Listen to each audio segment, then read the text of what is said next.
Good evening, ladies and gentlemen. It's that time once again. Time for the eye test.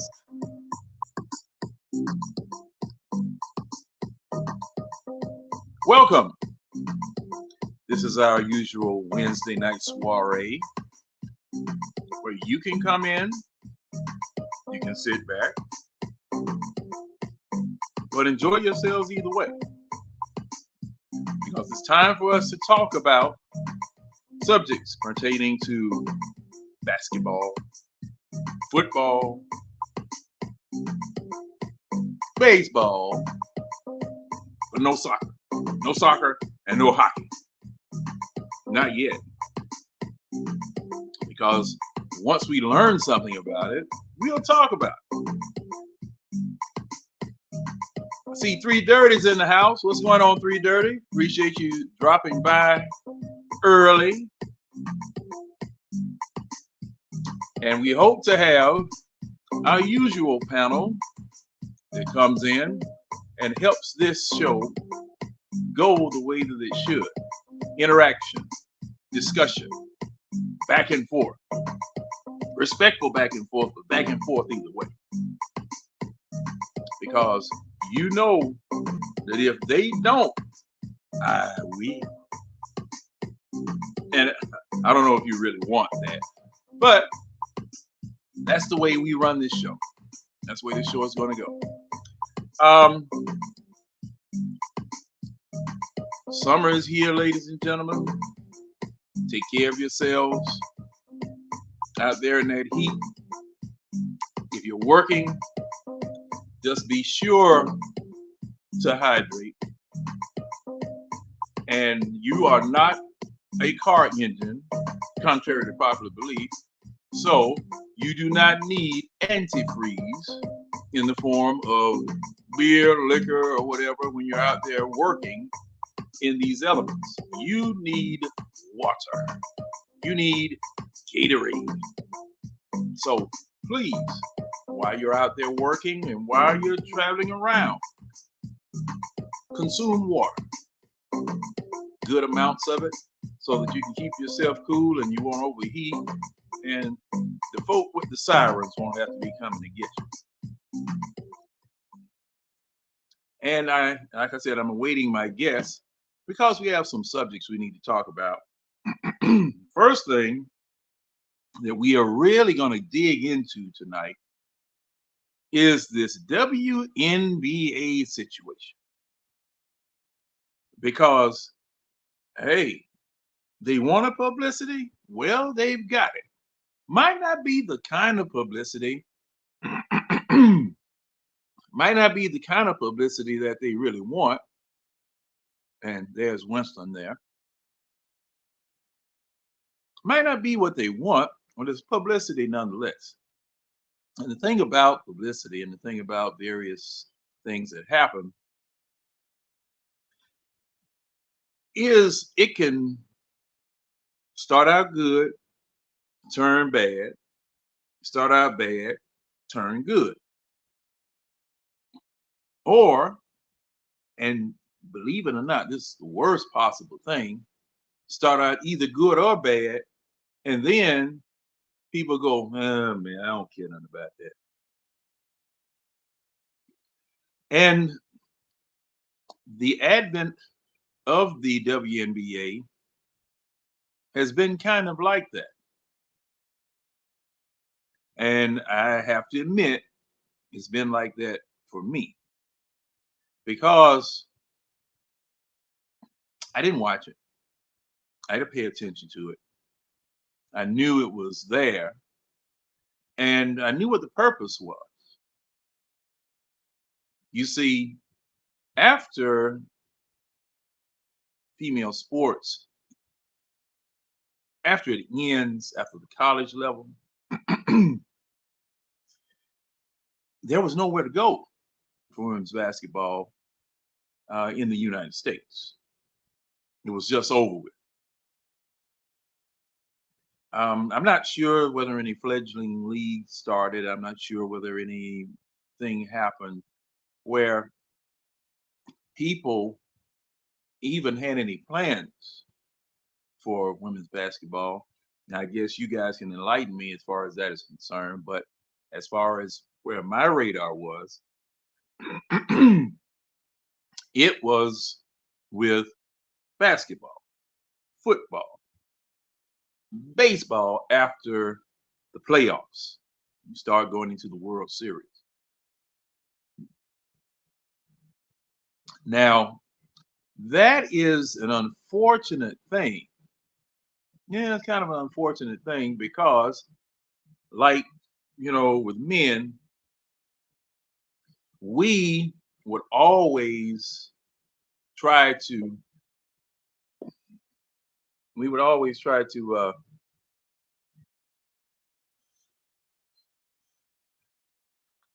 and before I get started, this is my friend Hey, Winston buddy. Thornton. What's going on, Bo? Man, making so much noise. How you feel? Oh, pretty good, pretty good. Hey, Winston, carry things on for me for a second. I've got to take this phone call right quick. Yeah, no problem, no problem. Oh, where you dropped off at? You talking about the Oh, WNBA? well, talking about the WNBA and the attention that was paid to it versus the attention we pay to it now. But I've got Hey, to get this phone call because I've got some business I got to take care of later on this week, and I got to talk to this gentleman. hey, brother, you good? You good? I got it. All right. So we're going on, everybody in the chat. Um, WNBA. WNBA has been something that's been around for decades, for decades, and there's been a lot of greats that have came through those doors. Then lace them up, put it all on the line, blood, sweat, and tears. But the WNBA has never been in a spot better than they are right now. Right now is all right. I put it to you like that. For the most casual fan, like me personally, I watch it. I'm just a big sports head. So anything to come on, I'm watching. I've been watching WNBA way back. Yeah, I saw when Lisa Leslie was the first woman to dunk in the WNBA.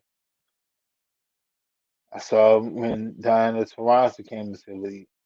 I saw when Shamika Kosla um was dominating the league, who was arguably the GOAT of the WNBA.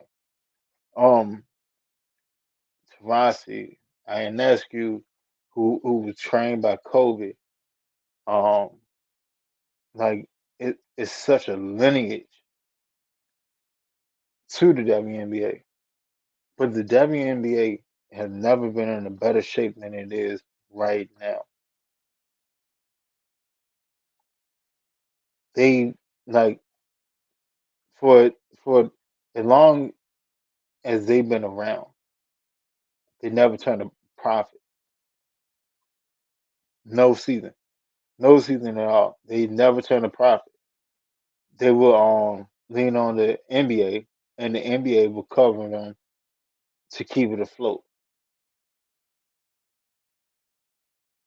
Now look at what's going on just this year. Just this year.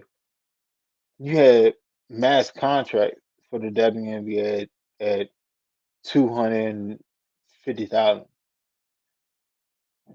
Excuse me. The new max contract is 450,000. These ladies now have chartered flights to and from the arenas that they're going to. Like right now is if you're a fan of the WNBA, you're loving this. You're loving it. This is beautiful, as it should be, because at the same time, like I know a lot of our fans are male, but at the same time, like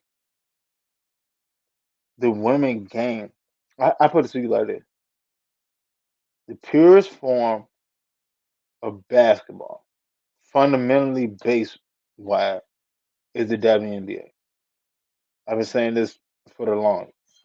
The WNBA is literally the purest form of basketball. It's pure fundamental because the athletic range isn't so offsetting. And when I say that, I think about Jordan back in the '90s when they had to run man to man defense. The guards they were checking them for the most part wasn't athletically gifted enough to check him. So he just got what he wanted when he wanted. Okay. Um, LeBron, LeBron definitely early years and through his prime. I'm going to go to the basket. You're not going to stop me. I'm going. Um, but then like you look at the WNBA and then you have these women that are I mean like there's still tiers within players, but at the same time you have the athletic gap isn't as dispersion as it is in the NBA. And look at Russell Westbrook. Like who really gonna stay in front of Russell Westbrook or James Harden? Who gonna stay in front of James Harden in his prime? He's gonna cook you up. But like in the WNBA, it's more is my fundamental better than your fundamental, and that's the purest form of basketball. When it comes down to the nitty gritty, is what I've trained myself. Have I trained myself to be better than you? And if you seeing this influx that's going on right now, it's beautiful for the game. It's beautiful for the game. I love it. Like me personally, I love it. I've been watching it since what late '90s, early 2000s, and I love it because it's something that's long overdue. But I'm glad that it came along. Three Data said, I think the WNBA is taking their shot at being taken seriously in the sports market. Yes, sir. Yes, sir. Most definitely. And what's going on, Three Data? And Ron, what's happening? But yeah, like they have it. Like right now, you have the world at your feet. All the doors that have been locked and locked and shut and barred from you, all of them open up. You got not one golden goose. You have multiple golden goose. But all you need is one person to sit there and put that spotlight on it. And once when that spotlight get on it, they're gonna illuminate everything. And that's what's going on. Think about it. When have you ever heard the WNBA getting the press that they're getting now beforehand? You never heard of it. You never heard of it. I mean, it's a beautiful thing. Go ahead, John. Oh, hey man, carry on. You know, you doing a fine job, sir. Your I had to try to put my best foot forward. That's all I oh did. man, shoot, that's not a real big step for you, cause hey, you always do.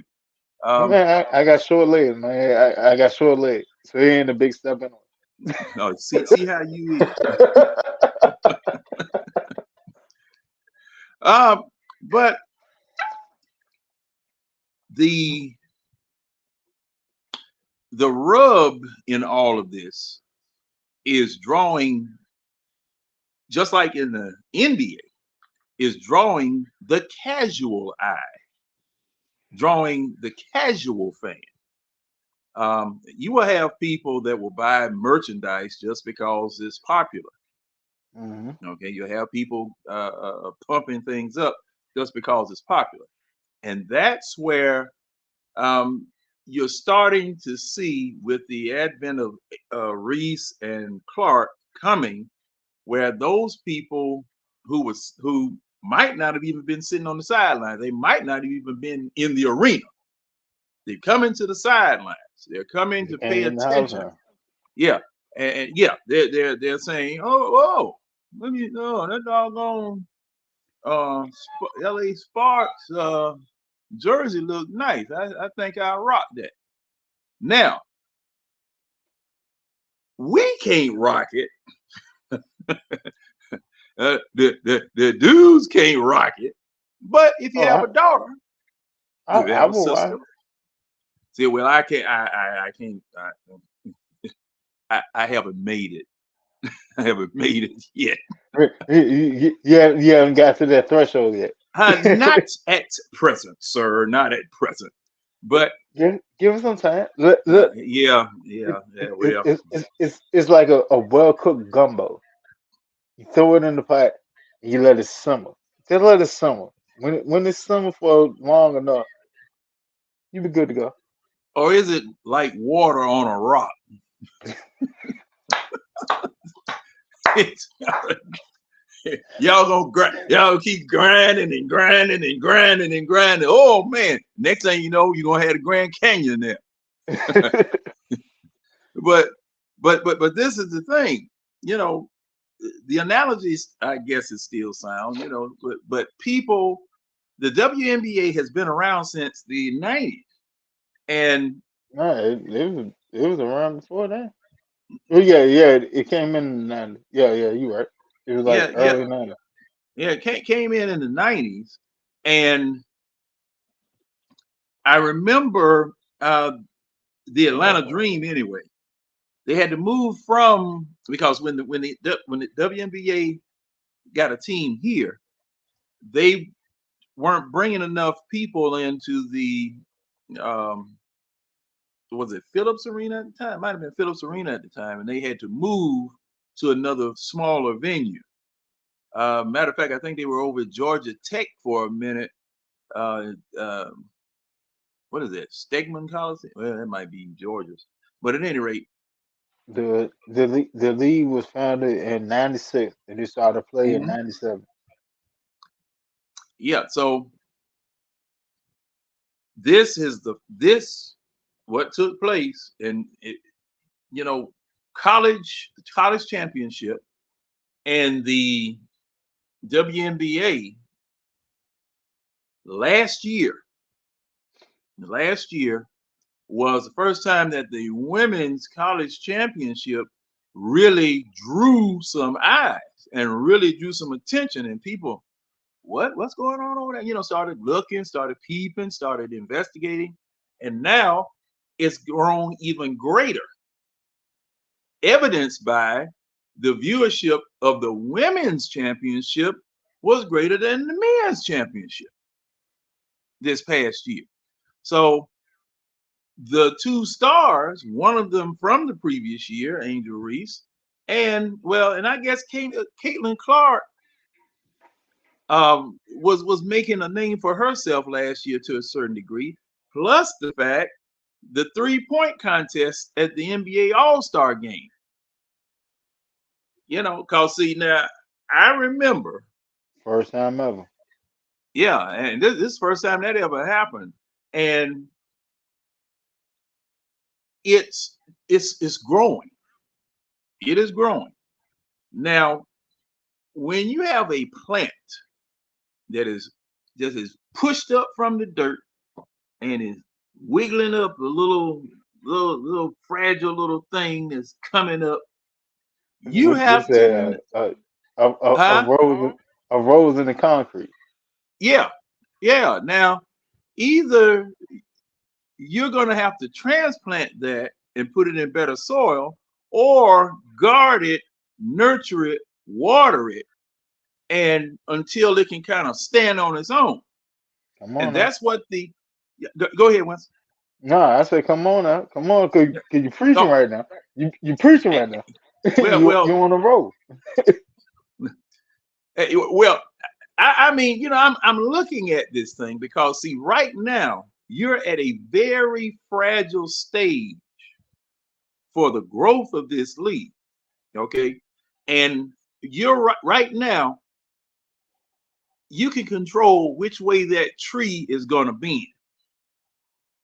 You got it in your hands now. So nurturing this, making this uh, the best, the ground as fertile as you possibly can, caring for it, watering it. You need to be very careful, and in that very careful portion of it, there are certain things that can happen, and then there are certain things that you don't want to happen.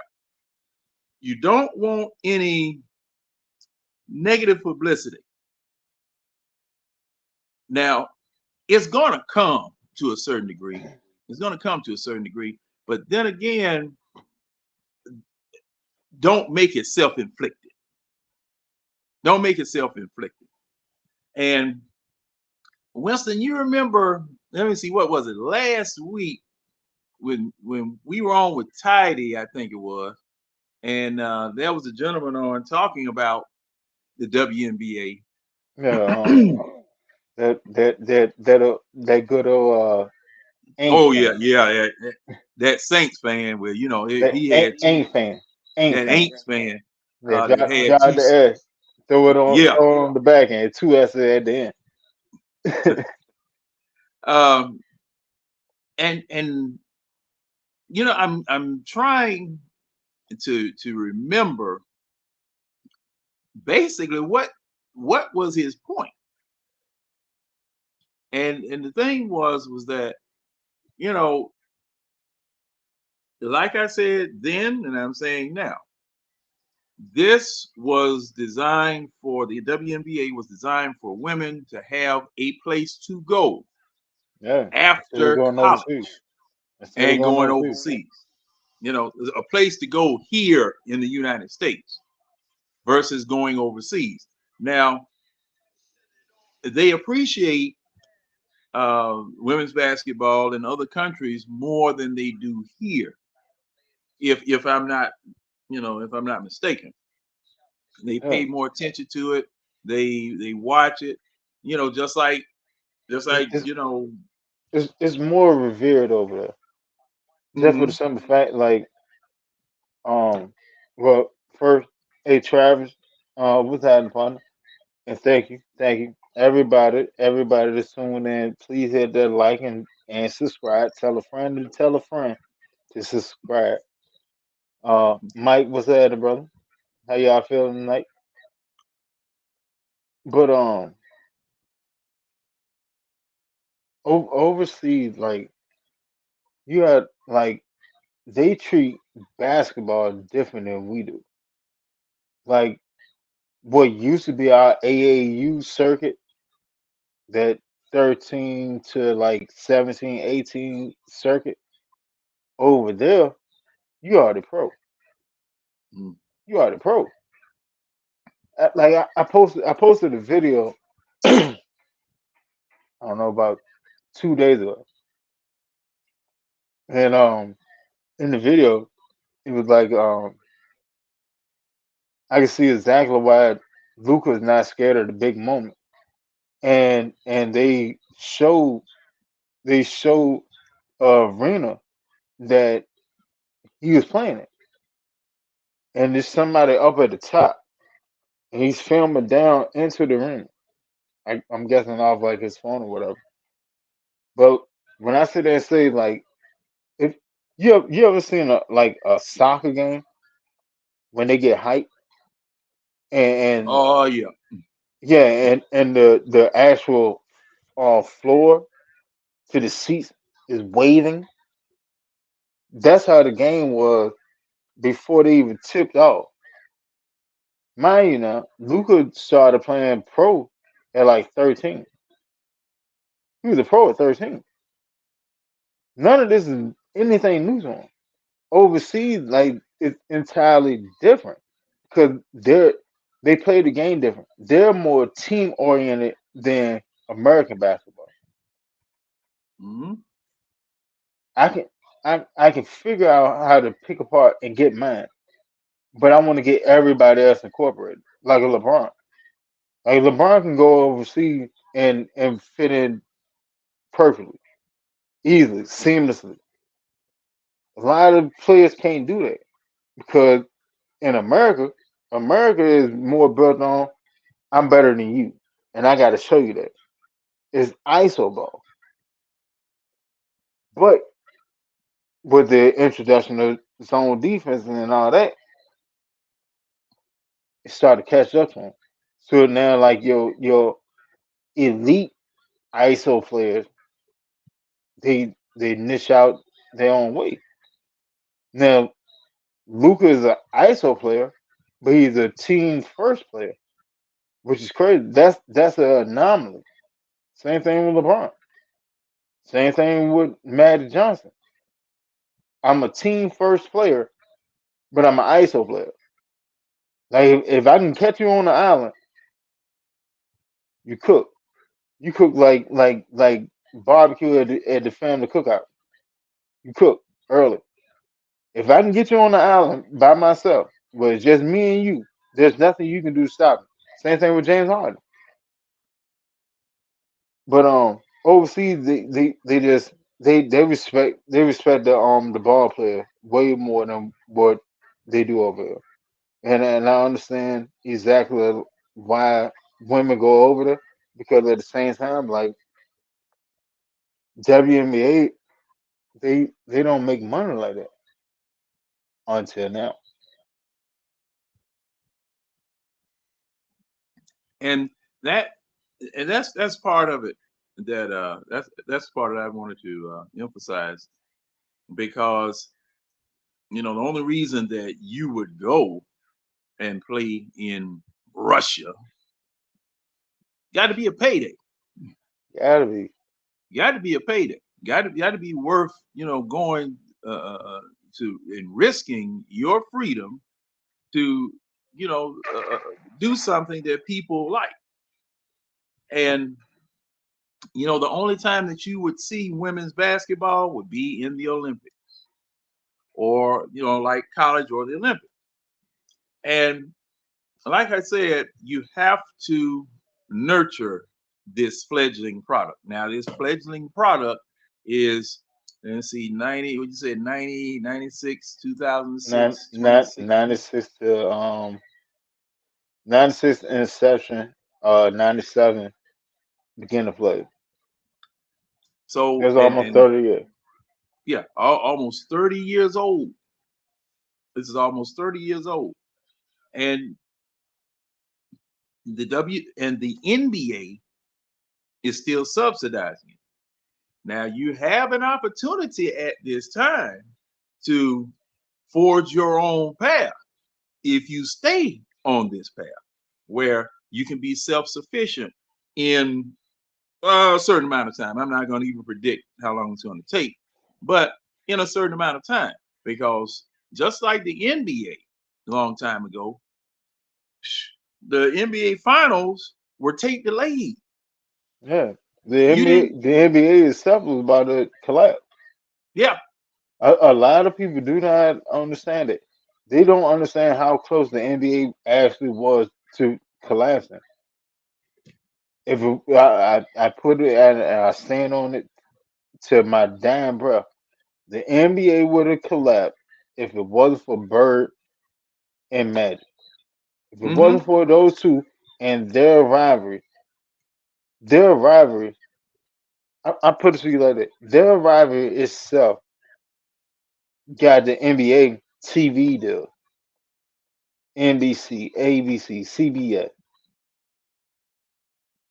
They got them TV deal. It was to the point where, all right, if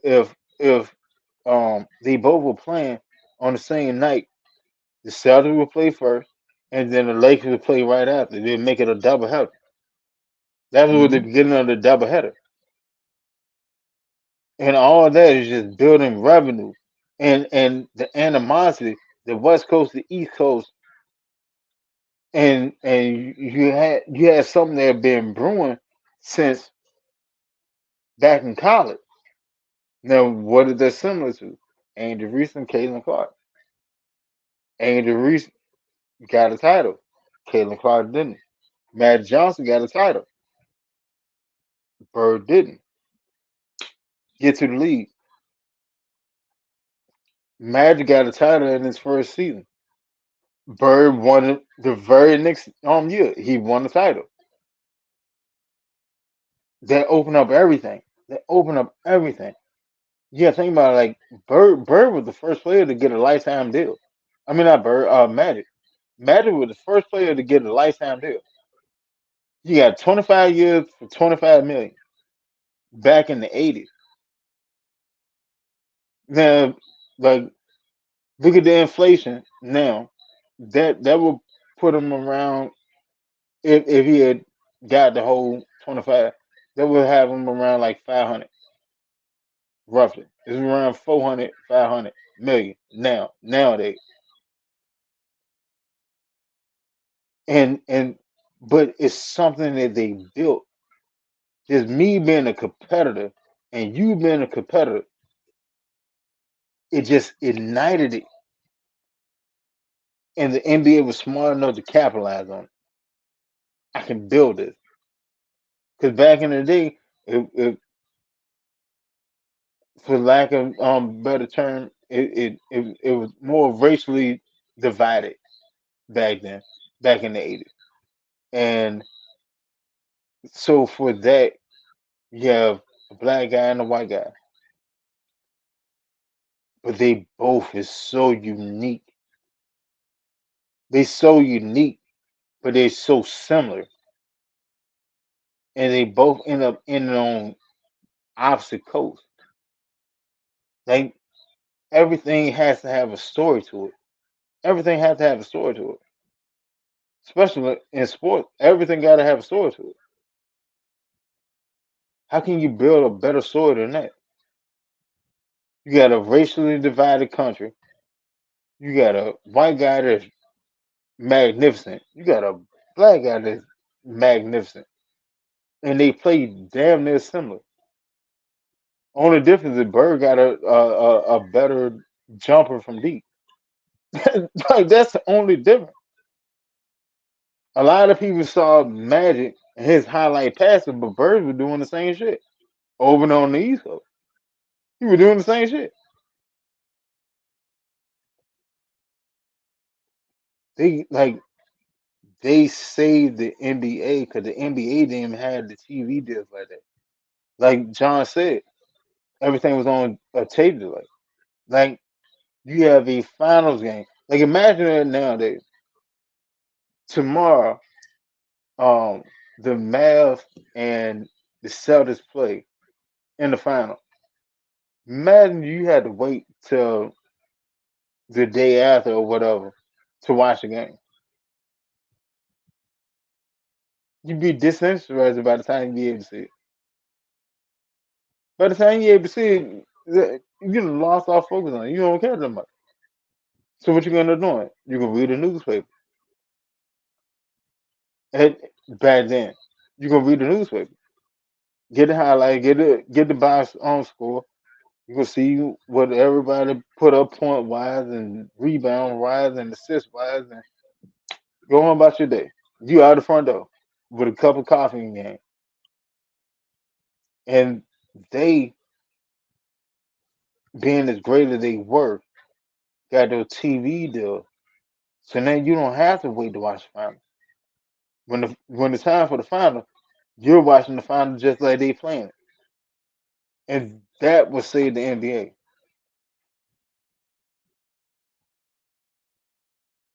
Now, in addition, now Three Dirty brings up something also about the ABA NBA merger, and we're talking about the NBA right now as it relates to the WNBA because the history up to this point is kind of similar. especially Mm-hmm. at this point, is similar. Because as Yeah. Winston brought out, there was a racial component that was involved in saving the NBA. Started in college, just like the WNBA, came on over to the pros. Now, unfortunately, a lot of things that have come down the pike, inventions, procedures, television, uh, it, it it it sometimes has its birth in the never-ending struggle of racism. These things, it drew eyes, just like Rocky Marciano and Joe Louis. Okay, um, uh, you know that conflict draws eyes and draws viewers for ulterior motives. It draws viewers for ulterior motives. Now, the people who put these things on, they sit back and rake in the money because, see, they know that if they promote this thing enough, if they pump this thing up enough, eyes are going to start looking and viewing and peeping. And the Celtics Lakers rivalry is one of the greatest in sports, especially back during that time when you had the type of team that Boston had and you had the type of team that the LA Lakers had, because it was a clash in styles, a clash in philosophies, a clash in missions. And the crazy Culture. part about it was at It's the a clash in beginning culture. of the year, right after the finals and the basketball season started. Oh, both of these teams were loading up because they knew they were going to face each other in the finals. Because I remember when the Lakers went and got Larry Spriggs, and he was the assassin. He was going to be the assassin for the Lakers. I remember that plain as day. And a lot of people nowadays, Kareem has talked about it enough over the years, uh, about how what Yeah. everybody know that Boston and New York, those some cheating, low down, dirty stuff. You Cause dirty some. yeah. Cause What was um that, right? Red, okay. What's going on, Red? But see, this is the thing. A Mills lot of at the people bar. didn't know. How you feeling? A lot of people didn't know that Boston Garden didn't have air conditioning from the At time it all? was built until the time that it was torn down, and they moved into the TD Bank North Garden or whatever it is. Yeah, yeah. It was, yeah, it didn't have TD air Garden. conditioning. Then down in the locker room, they cut the heat on in June. And they cut the cold water off. And yeah, they The cut the the cold only water thing off. the only thing that was working with the high water. Um you remember what game was it? What game was it in the final? Kareem was sitting there getting oxygen. He was getting oxygen. And Hmm.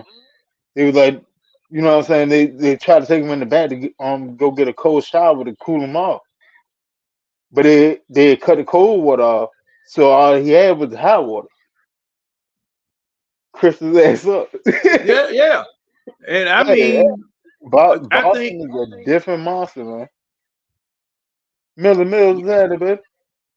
what's going on, Millie Mills and Mills in and Millie Mills. Oh, y'all different. Okay, Mills in and Millie Mills. All right. You got Um, Mill, you got Mill 67, you got Mills. What's that? Now, and the thing is about that was Kareem would lose 15 pounds every time they would play. he documented, and he would talk about how they were up there, and what they basically were trying to do in Boston, as well as in the regular season, get the home field advantage so that they wouldn't have to play a game 7 up there. Okay, and just hold on until we can get back to LA. We can get into the and see. I see it. I see it, Winston. I see it, Winston. I see it. let me get to the air condition. Let me get to Yeah, the air condition. You know what I'm saying? yeah. And then Because I can see, show you what I can do. But I yeah, mean, cause the fast break was dead. yeah, you can't run like that. You can't You can't like run. I put it to you like that. Um, for fans, you know what I'm saying? People in the chat that didn't see it or don't understand the situation. I put it to you like that. If you watch NBA nowadays, the closest thing to that type of situation is playing in Denver. If you don't train in Denver and you only go there to go play a game in Denver, you're gonna run out of gas. Point blank period, because the air thin. The air is thin. Denver is literally to a point 1 mile over above sea level. The air is thin up there. Now, TD Garden didn't have air conditioning, but they did that for a reason because they said they had their teams to their training. They did the off season, preseason, and all that in it. They're used to this, so they can go execute what they're trying to do. When you just stepping into that sauna, because that's what it feel like, it's a sauna, and you're a fast break team, you trying to run up and down the court, and it's 90 something degrees.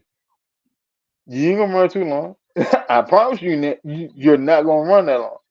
It's not gonna happen. You can't do it. Like that would be like me being a hundred meter sprinter, and all of a sudden I'm gonna go run the mile for the U.S. team.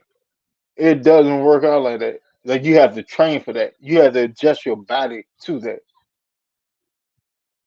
and that was the home field advantage.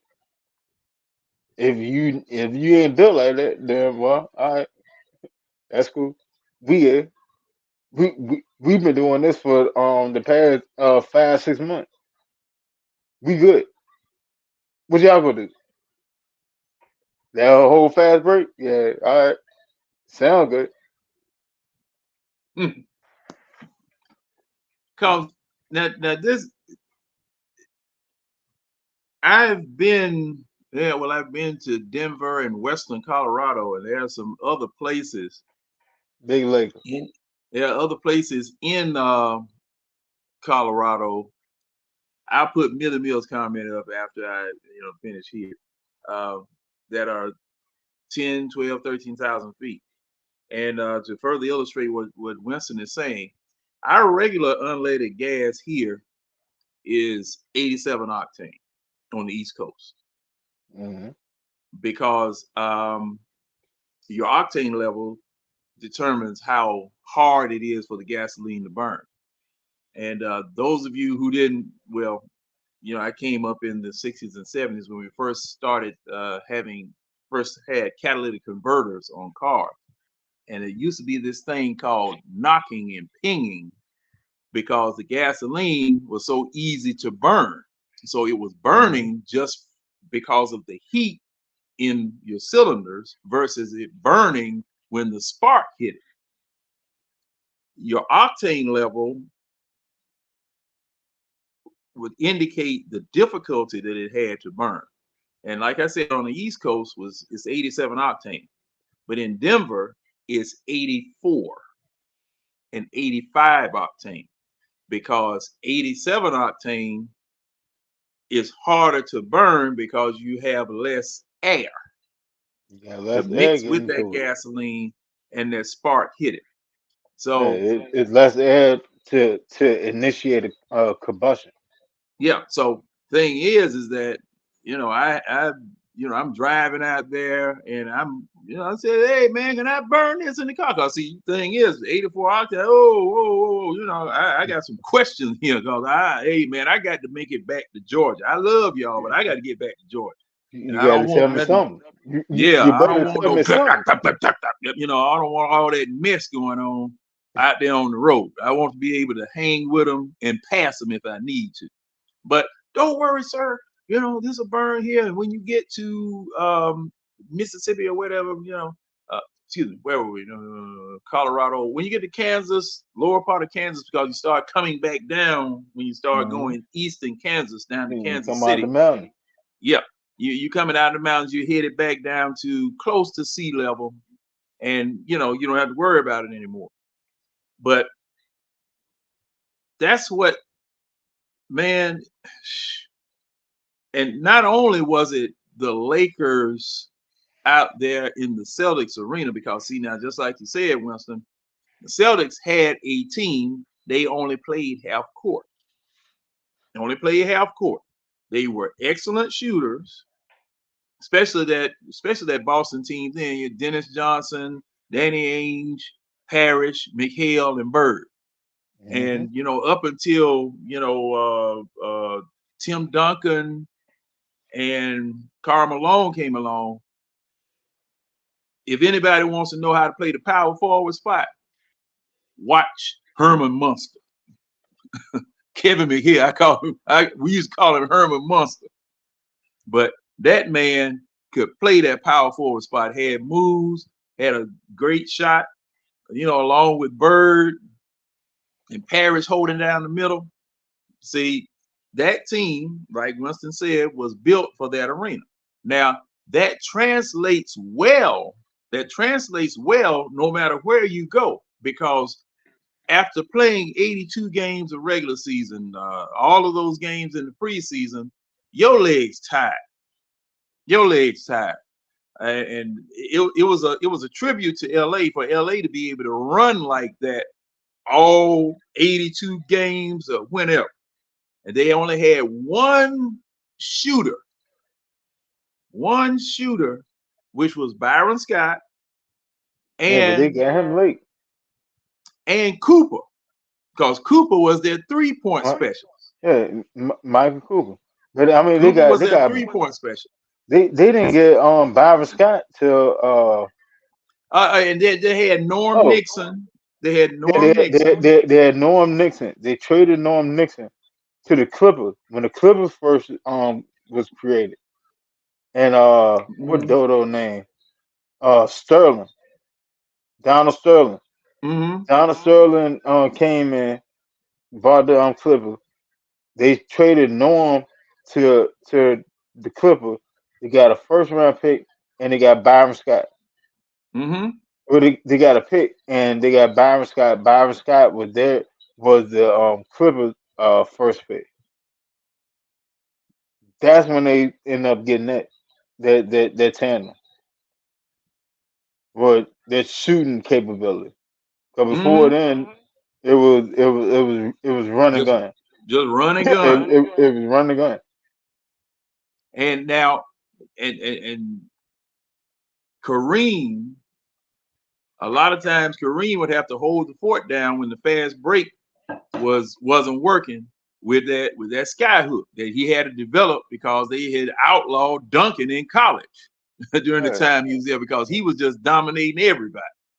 You know, When the fast break was broke, yeah, that yeah, sky that sky hook was broke.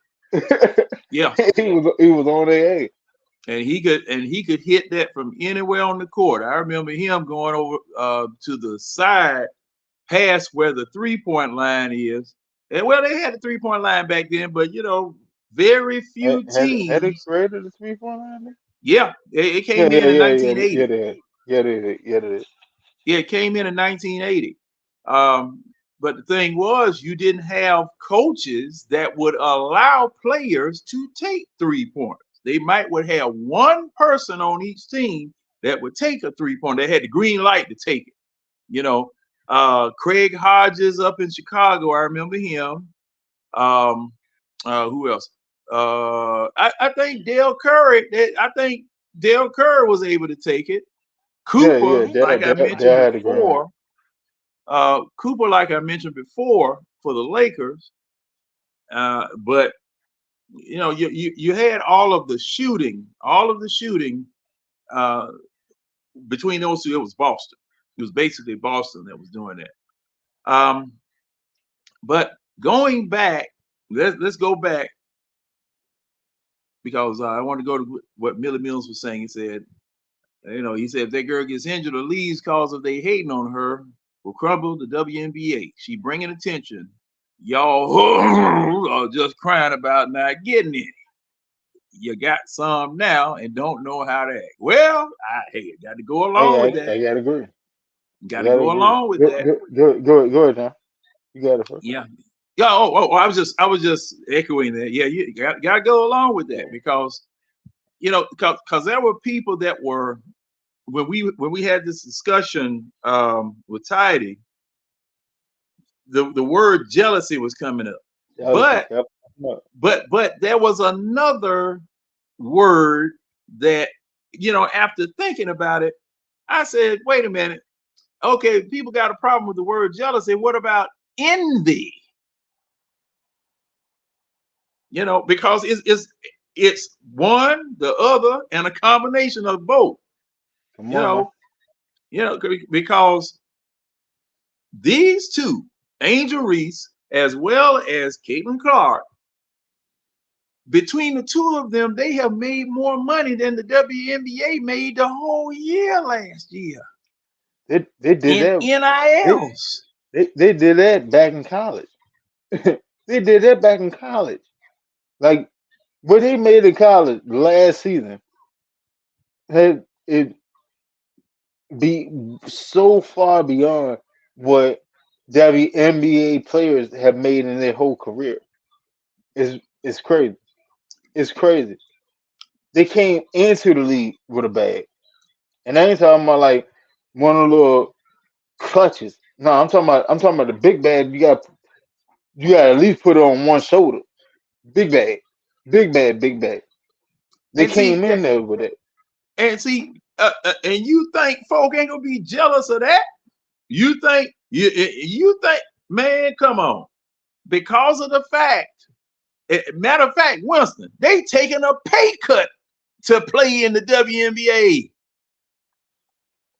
And it's a worse pay cut than some of the college running backs and stuff used to get when they went to the NFL. Love. It's a worse pay cut. This before it was the pass happy league.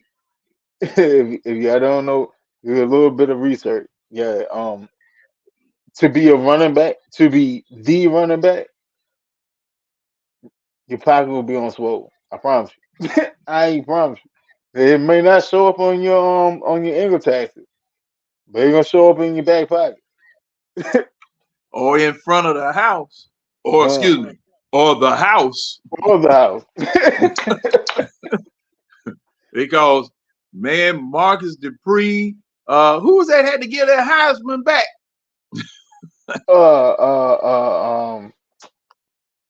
I got it. Me too, Wilson. I got his name on the tip of my tongue.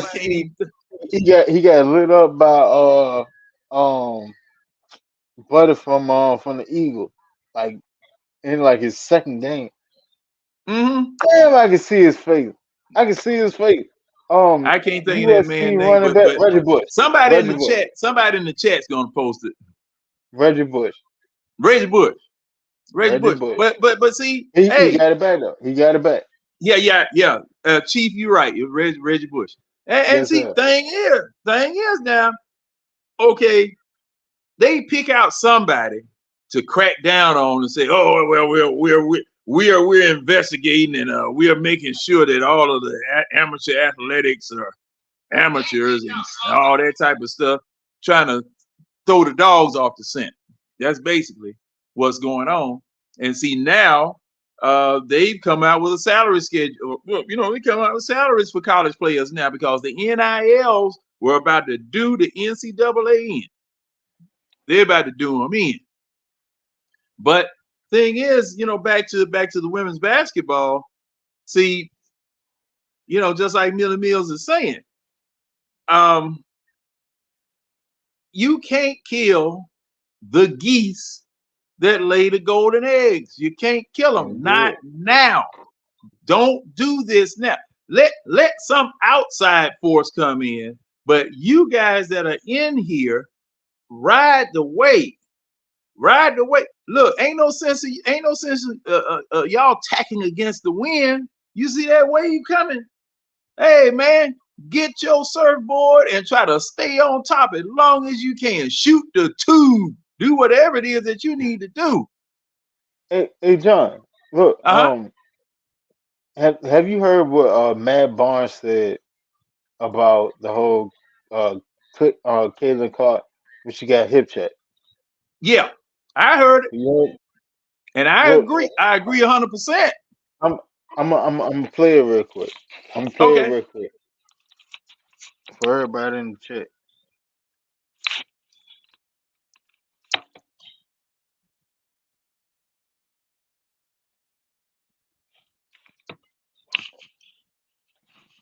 Caitlin Clark says she got cheap shotted against the sky. I mean, throughout the season, she's been getting beat up. Hard screens, elbows, knocked down. It is what it is. She's not the first. She won't be the last. My issue and my question is, where the are her teammates at? Where y'all at? Where the rest of the Indiana Fever at? I've seen a couple girls smirk when she's got knocked down, half-assed to pick her up. Like, y'all supposed to protect the asset, protect the star. I was someone who protected the stars. Cole, CP. Yeah. Oh, yeah. You protected the stars, all right. And you wonder why you sit at the bottom of the league right now, because y'all don't protect each other, man. Coach don't do shit about it. Players don't do shit about it. Y'all should be ashamed of it. But the rest of the league is going to continue to test her. Yeah, right. I agree with everything he said. Absolutely right. Shut up, mental case. Shut up. You mental case. Nobody listening to you. Hey, who you calling the mental case, Red? And that's Red there. He hasn't showed his face yet, but that's Red there. Matt Barnes. Matt Barnes mental case. He's 100% right. But Red, he did say something that's right though, didn't he? Yeah, I guess. He's right. Dead clock is right twice a day. Hey, Red, I'll take that rope off of your feet so I don't have to drag you into kicking and screaming. What it? Hey, Red. If me and you walking down the street and somebody holler out and slap shit out you, would you not expect me to goddamn hit him? Boy, if you don't get my back, that's the last time I'm ever hanging with you. Case in point. Case in point. Hey, well, it's the same thing. It's the same thing with a sports team. You're my brother or you're my sister. We in this together. We going to war together every day. And if I go through something, if somebody sit there on some dumb shit, you supposed to have my back. By the time I'm getting myself out of the ground, somebody else should have been already in the mix. Aaliyah Boston was standing right there. She should have grabbed Kennedy and did something. And she should have slammed the hell out of her. Go up something. Do something. I don't know. Caitlin must ain't rubbed off the right way or something. Because you're right. Somebody should have did. So somebody should have pushed her or something. I couldn't have let that go. So you chip check my partner in front of me. I'm grabbing that basketball. I might get kicked out the game for protecting one of my brothers or sisters. Easily, and without a care. And I take that fine. Now, I might be mad I'm kicked out the game, but I know I would have got the respect all my folks when they get back to that locker room. I'm gonna give you a reason to find me. I promise you, I'm gonna give you a reason to find me. Because if that was my teammate, especially in basketball, if that was my teammate, man, it would have been a malice in the palace. And then see the cash cow. You got to protect her for anybody. That is the cat. That's the one that's gonna be making our salaries double. She's not even just the cash cow for this team. She's the cash cow for the whole WNBA. Right. That's why. Ain't nobody stepping up for her. If I'm Caitlin, I'm asking for a trade. I don't want to play with y'all bees no more. Well, see, now let me I now. do you one better. I would sit there and threaten return. If I threaten return, watch how the leave react. Now, I'm gonna say this. Let me say this. Why in the world hasn't the coach preached this Man, that throughout coach practice? for the Fever about to get fired. Oh yeah, Yeah, yeah. cause see, thing is now They make it you through can't the season. You got to have a star coach with a star player like that, and that coach, she You is just in know, over her head. She in over her you head. all you need is a coach is about the grit and the grind. I'm going to get Oh, one of them I, ladies. I, One of them ladies I you see need I on a the need a, TV. female Thibodeau. Yeah. yeah, Or you need one of them ladies that you see on the TV, a tough coach. like They're gonna what's sit that down and lady that break the team in. Huh? What? I need a tough coach. They're gonna break this team in to instill toughness in them, loyalty within them, camaraderie within them. Man, I get Notre Dame coach, my girl, You Rael got the talent. Ivy. Get my You got girl Ivy over there. Well, I you got bet that'll never happen you got again. the talent. You got the talent.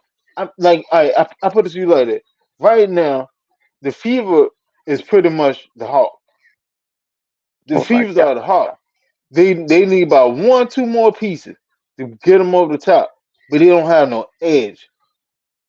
They don't have no grit. They don't have no Did he say the backbone. Hawks, John? The Hawks, the Atlanta Hawks. Oh God. Come on, Well, man. Red, I see Tell me where I'm wrong parallels. at. I Tell me where see I'm wrong at. parallels. You got a all star superstar shooter out there shooter shoot the lights out of the gym, and then what you got? Nothing. After That him, that nothing. that sound very similar. Well, the Fever guy, they supposed to have Aaliyah Boston. It's supposed to be Caitlyn in Boston, but after Aaliyah just watch me get chip checked and then do nothing, you ain't my sister no more. So But Well, at the now, same time, the Hawks was supposed to have Trey Young and Clint Capella. How that work out? nah, Capella ain't no star. No. That's not what I said.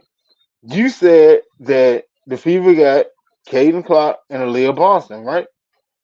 Well, All I right. consider And Boston a star player. hold on. When Clint Capella came there to the Hawks, he was supposed to be like the missing piece. You got a sturdy rebounder, defensive enforcer, this, that, and third. How'd it work out? well, Everybody's trying to move him everywhere except back to his doormat. So how'd that work out? Come on, huh? yeah, well, It's the same and shit. Clint Capella, you just can't like I tell people, you just can't slip a dollar bill sideways on his foot when he jumps because the Joker don't leave the floor. He is earthbound. And and Hey, and I'm gonna be honest with you. I think Luca got a bigger vertical than Clint Capella. yeah, I ain't never been no huge I, Clint I, Capella and, fan. He and I showed out think that the year we went to the finals, but since then he just been a liability to the team, to be honest. yeah, man, he's Clint been Capella injured. ain't been the same since Clint Capella ain't been Clint Capella since he left Houston.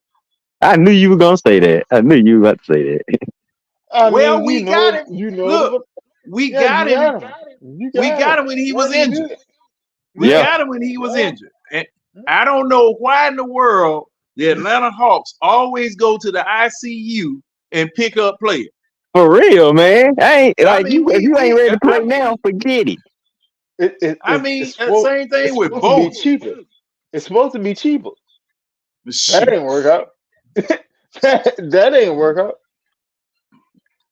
And you see what Travis is saying about say Caitlin needs a Pat Summit type coach.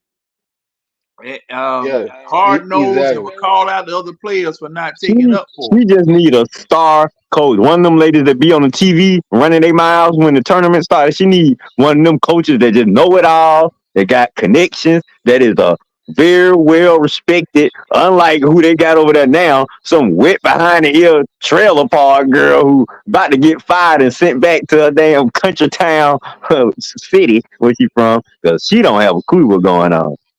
Yeah, Right, I mean right. the You moment don't need. is too big Go ahead, for Dan. some people. The moment is too big for 'em. Yeah, And you yeah, I only agree. find out when the moment comes, and Right. they just wither away. You Yeah. know, uh, uh, you, and sometimes you'll catch them on the sideline. The camera will catch them on the sidelines, and you can take a look at their eyes, and they're scared to death. Like What I'm what gonna am give I you an doing? example. Like when LeBron got here, rest his soul because he was a well respected coach, but Paul Silas, he just wanted to coach the right coach for LeBron and all the all what came with him. Man, Paul Silas was trash. In the NBA, he was trash. Stop it. Well, Stop dear it. Lord, the man passed Stop away it. to us today. Show some respect for the Hey, past look, and all. R.I.P. And I respect that, but at the same time, like his college career didn't translate to his NBA career. He wasn't the right He, coach for LeBron. no, And I I mean, remember, mid thing I remember about him, he and that's kicking not. Eric. Remember, he kicked Eric Snow out the game that night. He said, "Eric, go back to the locker room. You are out. Get out, Eric." I was like, "Is that his own player?" Yeah, that was his own player. He kicked out the game. Well, now, hey, now you know. Now I don't know what happened. I can't remember what happened. I remember that taking Hey, place, but hey, you John, remember now John, Singletary John, threw his hey, tight end out too. Yeah, I remember that. You know, Vernon Davis. hey, just had to let him know. Look here, man. I would rather lose with you missing than be out here with you on this float on this field. And depending upon what happened, you could see it, but that is another lesson. That is another lesson about being bigger than the team. One person being bigger than the team or whatever. And it can't work. no, it Can't can't do it. because Can't win with him. Can't do it. you I, can't do it. Can't do it. Hey, Can't look, do it. I would I want rather, winners. yeah. I don't give a damn about your talent. I cannot win with a player being bigger than the team. At Hmm. the end of the day, it's all about the franchise. That was You have funny to too, buy, right there. But you have to buy into the franchise, but the franchise has to do right by the players and have a culture in place. You're right. That's what's going on. The Hawks don't have a culture. The Falcons don't have a culture.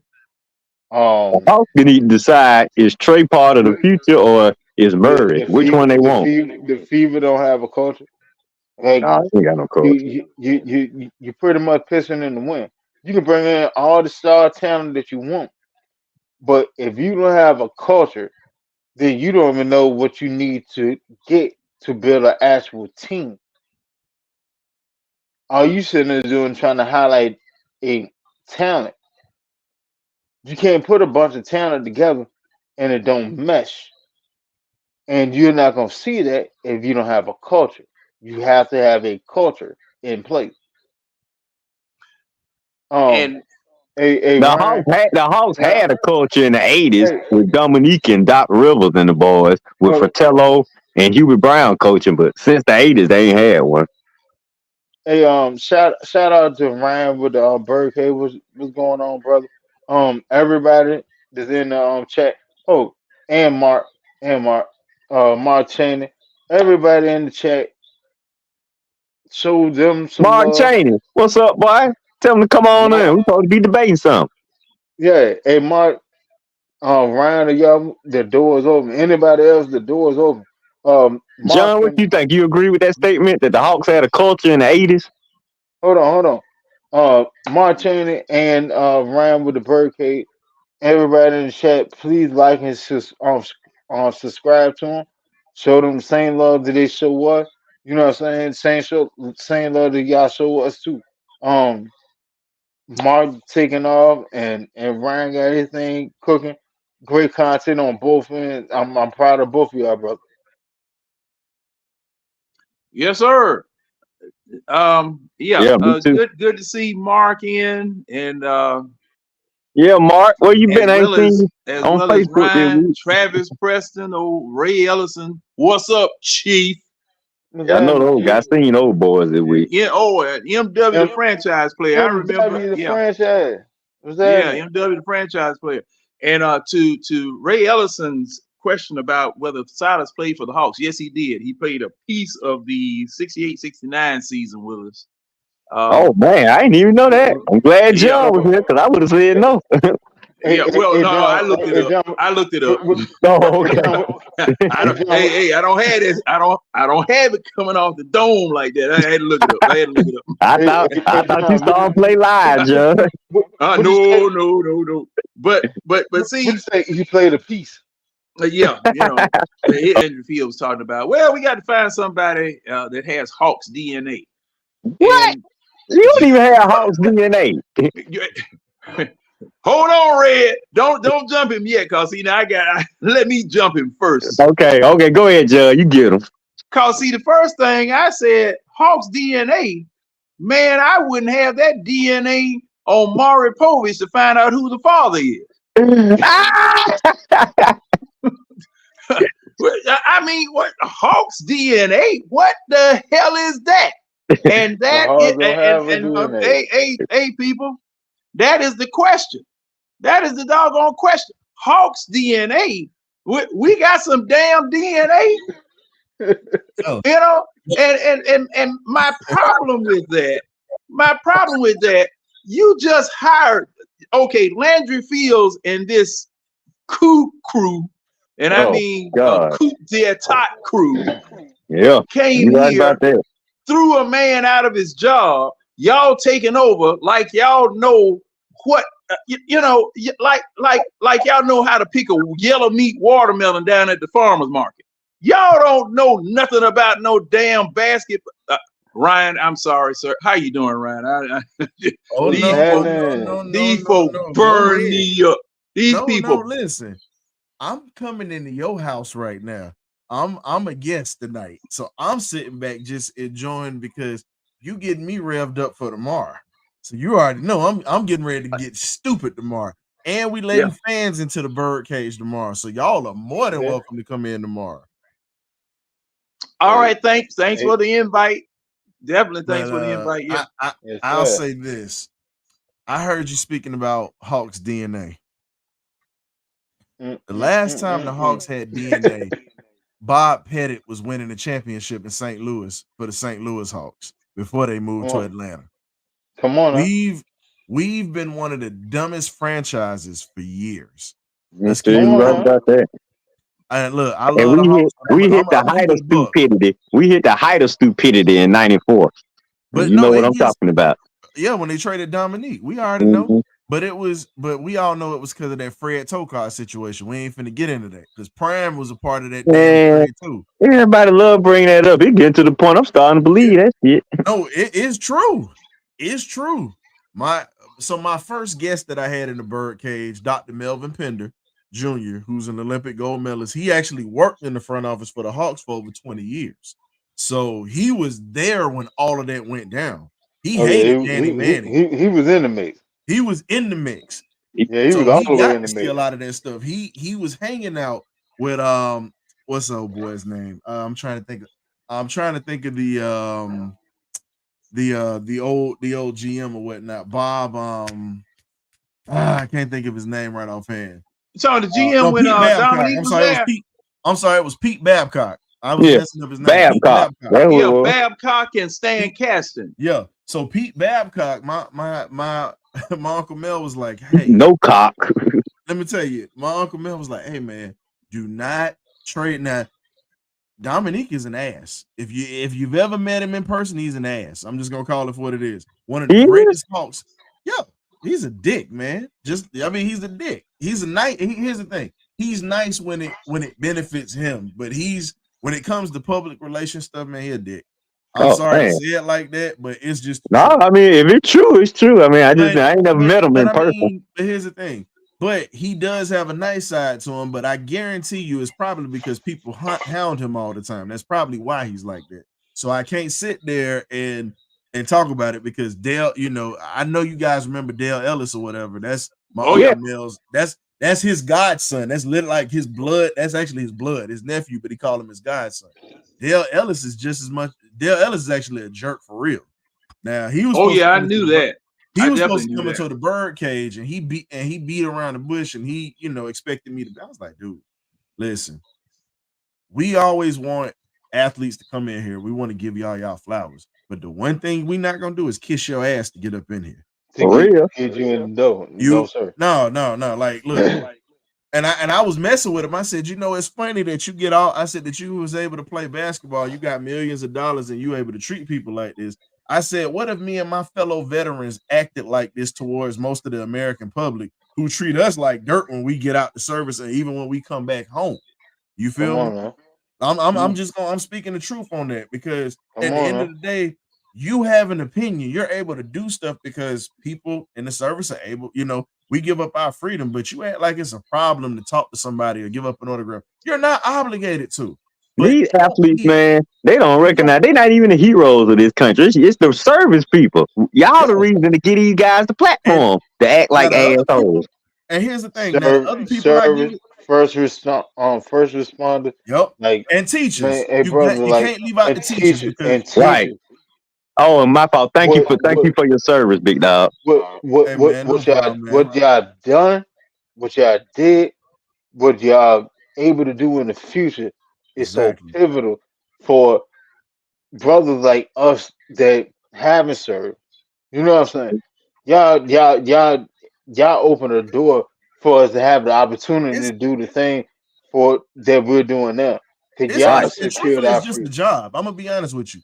I don't try to put more into it like that, and I always try to stay away from it because I always try to give credit to those who are currently doing it right now because I've done it. I understand what it feels like to work on Christmas, on Thanksgiving, missing out on graduations, birthdays. You talking about the post office? Nah, that's the military. Well, remember the post office was derived from the military originally, John. Oh yeah. We get our holidays. No, right now I don't remember. I'm sorry. The post office was derived from the military. I don't remember. But I was told. Saying, I was definitely get holidays off, Winston. But now here's the other thing. I said the post office is derived from the military. Oh, okay, my bad. So here's the thing. Now, just to get back to what we were talking about, though, if we look at it, when you look at the Hawks culture, the Hawks have made bad decisions for a long time. Think about this. You had Pistol Pete already in Atlanta. Dr. J was here. Dr. J was in Savannah working out with them cats. They got a picture of him in a Hawks uniform. You can go on Google and pull that up. He was supposed to be an Atlanta Hawk. Him and Pistol Pete was supposed to play together. And Dr. J still to this day said, if me, Pistol Pete, and Lou Hudson would have been together, it would have been a serious problem. Like, just think about that. Lou Hudson. How'd that work out? He ended up getting traded, going to Philly. Well, the Nets. He goes to the Nets, and then he gets traded to Philly. So Dr. J. It sounded like the Hawk was hawking again. Yeah, they did. The Falcons be falconing. Bruh, it gets worse. Oh, God. But it gets worse. Now, just think about this. Now, it was because of race relations at the time when this happened in the 50s. The Hawks drafted Bill Russell. We had Bill Russell in Atlanta. In St. Louis at the time. We had Bill Russell, greatest winner of all time. He gets traded to Boston, and you see what happened. They reeled off 11 championships. And the mighty Celtics, think about this, the mighty Celtics dynasty that everybody talks about that the Lakers couldn't even overcome with the great Jerry West and Wilt Chamberlain. The Hawks beat them. Come on now. No, let's just be real. The Hawks are the only team to beat the Celtics during the Red Auerbach days in their prime. The Hawks are the only team to do it. And they knocked them off. And then the next year in 1959, the Hawks get back to the finals and they lose to the Celtics. They get thumped. Bill Russell took that personal. You talk about somebody that was like Jordan, there you go. So that man could have been 12-0 in the finals, and let's just be real. No one would have. everybody would have said he's the greatest winner of all time, which they still do say. But the same man who knocked off the Hawks the year after was the guy that could have been a Hawk, but because of race relations at that time in St. Louis, we let him go. And then you get Dr. J a few years after this man, and you let him go. And all you had was, and you get rid of Pistol Pete later because you felt like his skills were eroding. And I'm like, look at all the talent Atlanta has just washed through. Just be real. Look at all the talent we've washed through. That because of the fact that you had people here. Hey, bro. Hey, James, you want to get on? Hop on. Scroll up to the top of the chat. Yeah. Let me put the link back in there again. I just like, I'm gonna ask y'all this because I'm sorry for getting on the rant because you good, brother. I said this, we love to hear it. We love to hear everybody. And here's my thing: I'm gonna piss some people off, and I don't give a damn. I'm at that point where I'm at that point where I'm like this, dog. Even on my show, I don't mind being the bad guy. I don't care. That's where I'm at with it. I'm gonna speak the truth. Hey, look. Okay, Scarface, let's go. So here's the thing I got. If you're gonna piss people off, don't piss on the ground. I don't care. I like Trey. If you're gonna piss people off, don't piss on the ground in front of you. Shoot for the moon. Man, please. You talking about shoot for the moon? I'm going beyond that. I'm getting ready to shoot for galaxies. The hell with the moon. Give me galaxies, dog. Come on, bro. So you got that Trey Young is a talented player, very talented player. But I will say this. I will say this. Go ahead, brother. With what we're doing in Atlanta and what we have, that is not going to win with the type of players that we have. If you didn't try to build around him, if you didn't try to put guys around him where it was going to help his game flourish, you need to go ahead and ship him out and bring folks in and do an overhaul. And you got to build because here's the thing: we gave up 3 first-round picks for Murray. Period. Murray is a dog. He played both ends of the floor. Can't take that away from him. And he averages 23 to 25 points a game. Now, that's why I want to keep him. Think about it. You got Jalen Johnson coming into his own. He's pretty much a better John Collins with a jump shot. That's pretty much what he is, and he can play defense. That's really what he is. You know, AJ Griffin, pretty much. You might as well get rid of him. Jalen Johnson is exactly what y'all thought y'all were gonna get from DeAndre Hunter. Now, I didn't think I was gonna get anything. Right. Okay, now let me say something about this situation here. We would be the village idiot if we would trust these people who made these dumb, stupid decisions at so far in their juncture here. To have them, I wouldn't have them jokers rebuild a motor.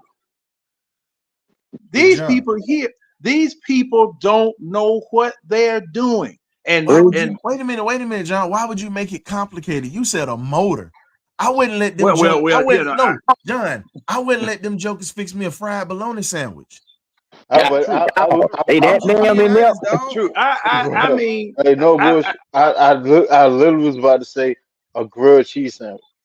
On everything I love about me and you on the same. Look, me, you, and Red actually on the same mind frame tonight. I see this now. Boy, they can fix me a tuna fish sandwich if they want to. I don't think you trust me with that. They might give you one of those packets. Or look, one of those Star Kids packets that's been in the closet for about 3 to 4 years and it's expired. I think that's it. They give you the rice. Yeah, that's true. They get the one that already expired. now, and see, that's the problem. You're going to urgent care. And see, this is the problem. Not only did they give 3 first-round draft picks for a position that you already had, they gave up 5 second-rounders for a man that doesn't. The man's jump shot looks like the EKG in the doggone ICU when a man did. Are you referring to the Villanova prospect that we ended up getting from Detroit? Is it that guy? Yes, is it Bay? Yeah. And I ain't talking about Old Bay. At least I can use him on some crab legs. Oh, for crab legs. Hey, John. Now here's the thing. Now this is what I don't understand. Now, let me head to the back room so y'all can see me. All right. Red, I'm gonna let Red get this one. Hey, you see what Chief said? Hey, Ryan, you see what Chief said? What's going on, Ray? Shout out to Chief Ray, man. He out there in the Navy doing his thing, man. Shout out to Chief Ray. But I got to get Red opinion on this. See, me and Red done battled before, but it's like me and Red have standing big low. Big low. What in the world, Bo? What in the world, Bo? Big country in the house as well. Oh, hey, so here's the thing. So I got this for you. When you talk about Saddiq Bey, now when he was at Villanova, he was definitely, his ceiling was very high. When he went to Detroit, his ceiling was very low. As bad as Detroit was, he was their only bright spot there before Cunningham got there. He was really their best player. And we end up Detroit got us with fool's gold. They let him ball out with all those sorry players, and we give up all these picks, like John was saying, and we bring back fool's gold. It's like, as my grandfather would say, he said, son, you saw how pretty that silver dollar was, but you decided to give up $100 bill for that. That's pretty much what you did. You gave up $100 for one. You got hustled. That's what he would say. And I feel like the Falcons front office and, Matt being his feelings about Landry, all I'm going to say is this. Landry is as rotten as 3-day-old burnt bologna water. That's how rotten he is. And I'm just being honest, dog. Like, Trae Young got my man pretty much moved out. Rustler. He pretty much got Rustler moved out. Rustler got us that squad that got us to the playoffs consistently. You mean Schlink? Him to move up, you put Landry. Talking about Schlink. I'm sorry, Schlink. Travis Schlink. I'm sorry, not Rustler. Travis Schlink. I'm sorry. Schlink. Schlink. Yeah, Rustler on the team. You need to pull him out too and take the team from him. Well, okay. I agree, because here's the thing. Landry feels.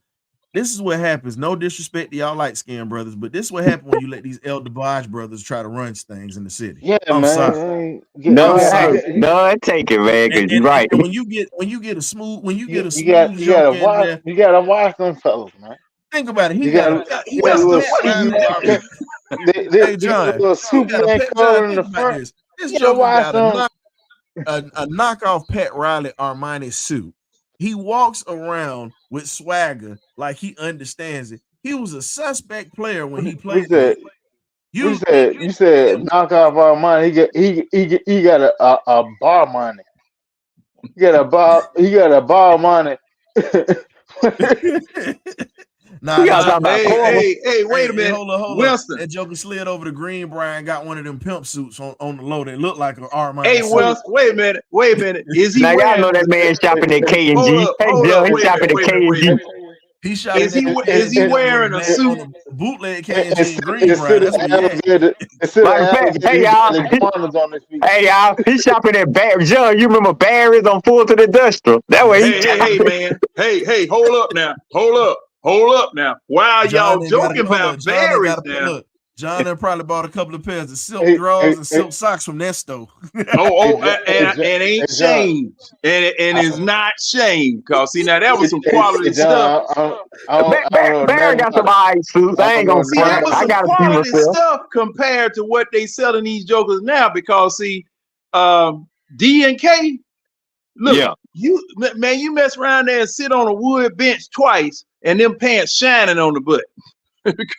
And they thin as ice. It's a crying shame what they said.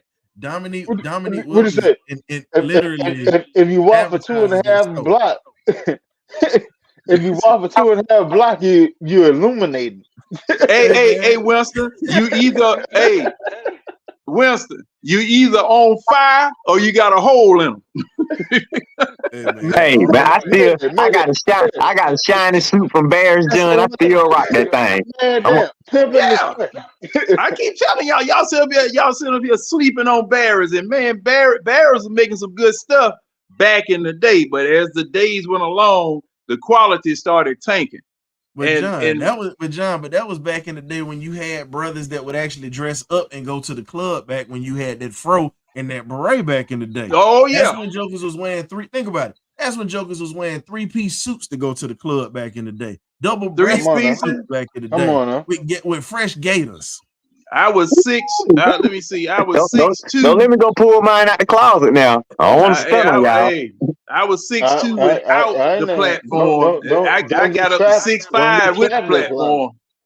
Y'all don't want me to pull my slickers out now, but I got 2 pairs. 2 pairs. And I did, and I did have some goldfish in the heat. Slicker.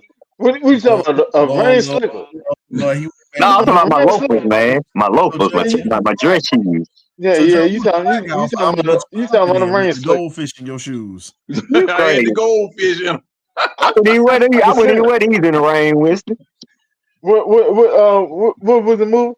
I'm gonna get you. I'm gonna get you, sucker. That was Yeah. Fly Guy in that movie. Fly Guy. What it is? Better known as Huggy It was Bear. like, and then he broke it all in. I can see. Hey, I just remember everybody laughing at him. Everybody laughing at him going down the street. I can see that in Red Future. You crazy? I would tell wasn't nothing like Fly Guy, man. I might get that Fly Guy speech, but I ain't gonna wear no clothes like Fly Guy. I'm the pimp. We'll see on Saturday morning. We'll see Saturday morning. Question, man. What direction do y'all think that the Hawks are gonna go in the draft? Because we apparently, now I'm gonna give you this. You apparently see that the Falcons decided to shake things up. The Braves right now, they trying to get healthy and trying to figure things out. But they actually went in the direction. Yeah, they not dead in the water just yet. We know here's the thing. If they don't produce in the second half after the All-Star break, then we can say they dead. But the Braves have always been the team to just take off in the second half of the season. They've always been there. As long as we got to be active at the trade deadline. Right when it gets hot, that's when the Braves usually turn up. When the weather, it never fails. Hot, yeah, brother. Y'all remember? Y'all remember the old commercial that used to come on TV? Catch the fever, Braves fever. Yeah, that's on TBS, right? How old I am. Never seen it. Now, in answer to your question, Ryan. See, I still, as far as trusting that whatever direction that these people go in, because see now there's so much stuff coming at them now. It may turn out that us getting the first pick is a curse. It may turn out that us getting the first pick being a curse because we don't. I mean, how much worse can it get, John? Oh, watch us blow this number 1 pick. Then you're gonna find out. I don't even want to think about it. Ryan, I don't even want to think about it because it can get worse now. But John, just think about it. We experienced horrible seasons with the Hawks. We've experienced horrible seasons with the Falcons. Now the Braves, when they had that from 2012, from Chipper's last year all the way up until really 2018, where Acuna and them boys started coming in, they had a little bit of a drop off. But the Braves, they got a grace period because they won for so long. Right. So it was no one can get mad at that. But now, mad at the Braves. Braves can do no wrong. They don't gave us 2 rings, but they better fix that pitching. I agree. They gave us 2 rings in our lifetime. And I look at it like this. The Falcons got to get something because everybody, my old coach is like, well, y'all are better than us. My old coach is a Jags fan. He was like, man, y'all got 2 NFC championships. Yeah, I know you don't have the Super Bowl, but you were the champs of your division. I said, don't nobody remember who come in second place in the Olympics. They only remember who comes in first. Thank you. He said, nah, but y'all got that. I said, but I have to remember, I have to understand. That's losers mentality. Now, I'm gonna be real. They've had a better playoff history than we have because Tom Coughlin had them jokers coming out the gate in their second year. Going to the AFC Championship game. Preach. I mean, like they got in the league and they already doing better than us. No, now, Red, the thing is about that, Jacksonville and Carolina got to shop at every team. We had to expose players. Everybody right. had to expose Remember players who they. Well, think about this, John. to Guess What who they they call had that? to The fill in? expansion draft. Just think Hold on, about hold this. on. Hey, who is that down there in the corner on Facebook? That's James. Yeah, that's What's happening, James. partner? That's What's James. happening? What's happening? What's happening, James? What's good, y'all? He All right, snuck all right. in. He snuck in. You know how Hey, James I do. was wondering, like, You ain't see. Hold on, James. Look, I don't know if you saw the silhouette or whatever. James already sparking over there. He had to close that off.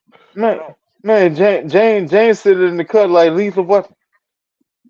Hey, James, now look. wait a minute. Now, Winston. Now I was gatekeeping. I saw him when he came in here. I ain't know. All I got was a blank box with the Facebook. With hey, look No, like when he no, opened, look with he the opened the box freakazoid. up originally. You just couldn't see him. All you saw was the silhouette. His silhouette was in there He- for a minute, and he You cut saw the camera off. you saw two silhouettes. You saw his hand I and seen. something in it. Yeah. Oh. Yeah, But I popped in for a second, Lord turned on the Jesus. camera for a second, then turned it off. What's up, James? What's You going said on? you said James sitting in the corner Man, like baby. You said James sitting in the corner like baby on Dirty Dancing. James in the gym like this. Right around the corner. My dog Murtaugh from Lethal Weapon, bro. He Oh, told Lord. How they did it back to back? That James in the cut. oh man, speaking of that, we need to find out where your boy Keely is because excuse me, Hey. we really don't need to know. Yeah, I'm sorry. you know. I'm sorry. Just Keely out on a mission Facebook right now. hits that He'll out. be back. We don't need to know where Keely is. You know, Right. some of us might have to pay the ultimate price. You about to start a mutiny on this show, bro. I'll say this. So for the discretion of those who are watching the show, the Birdcage LLC affiliates and the host/CEO has nothing to do with whatever John is talking about. So I'm covering my butt in case anything illegally come out or somebody coming to look for you. Right. I ain't got nothing to do with Ryan, it's too late. Hey, Ryan, it's too late. It's too damn late. Yeah, I don't know nothing about it. Look. My name is Ben, and I ain't in it. If a RICO charge come down, you ought to call it. Don't worry about it. we gonna keep our mouth shut. But look, hey man, y'all ain't finna listen. Y'all not finna make me mess up my damn VA benefits. I'm singing. Damn that. You gotta mess it up. You gotta breathe. You might have to use them, but you ain't gonna mess them up. You might have to use them. Yeah, you can use them and get a jag. Hey, I gotta use my VA benefits to get me a darn around with y'all.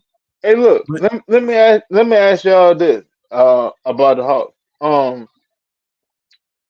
There's been a report that came out that I saw earlier yesterday, said the Spurs want to package the number 4 and number 8 pick to move up to number 1. Now, if that is to be entertained, how y'all feel about Donovan and for the Hawks to accept it? How y'all feel about Donovan Klinger and Reed Shepard to join the team? Who? Or he's talking Donovan about Klinger. He's talking about Klinigan, bro. No, it's Klinger. I'm sorry, Klingen. Is that dude from UConn? Yeah. I'll pass. Give me Sar. Give me Sar. I'll pass. So you rather go with Sar? Yeah. Just stay where you're at. Him, dog. Because here's the problem: that dude, the type of offense that we play, does not fit his game.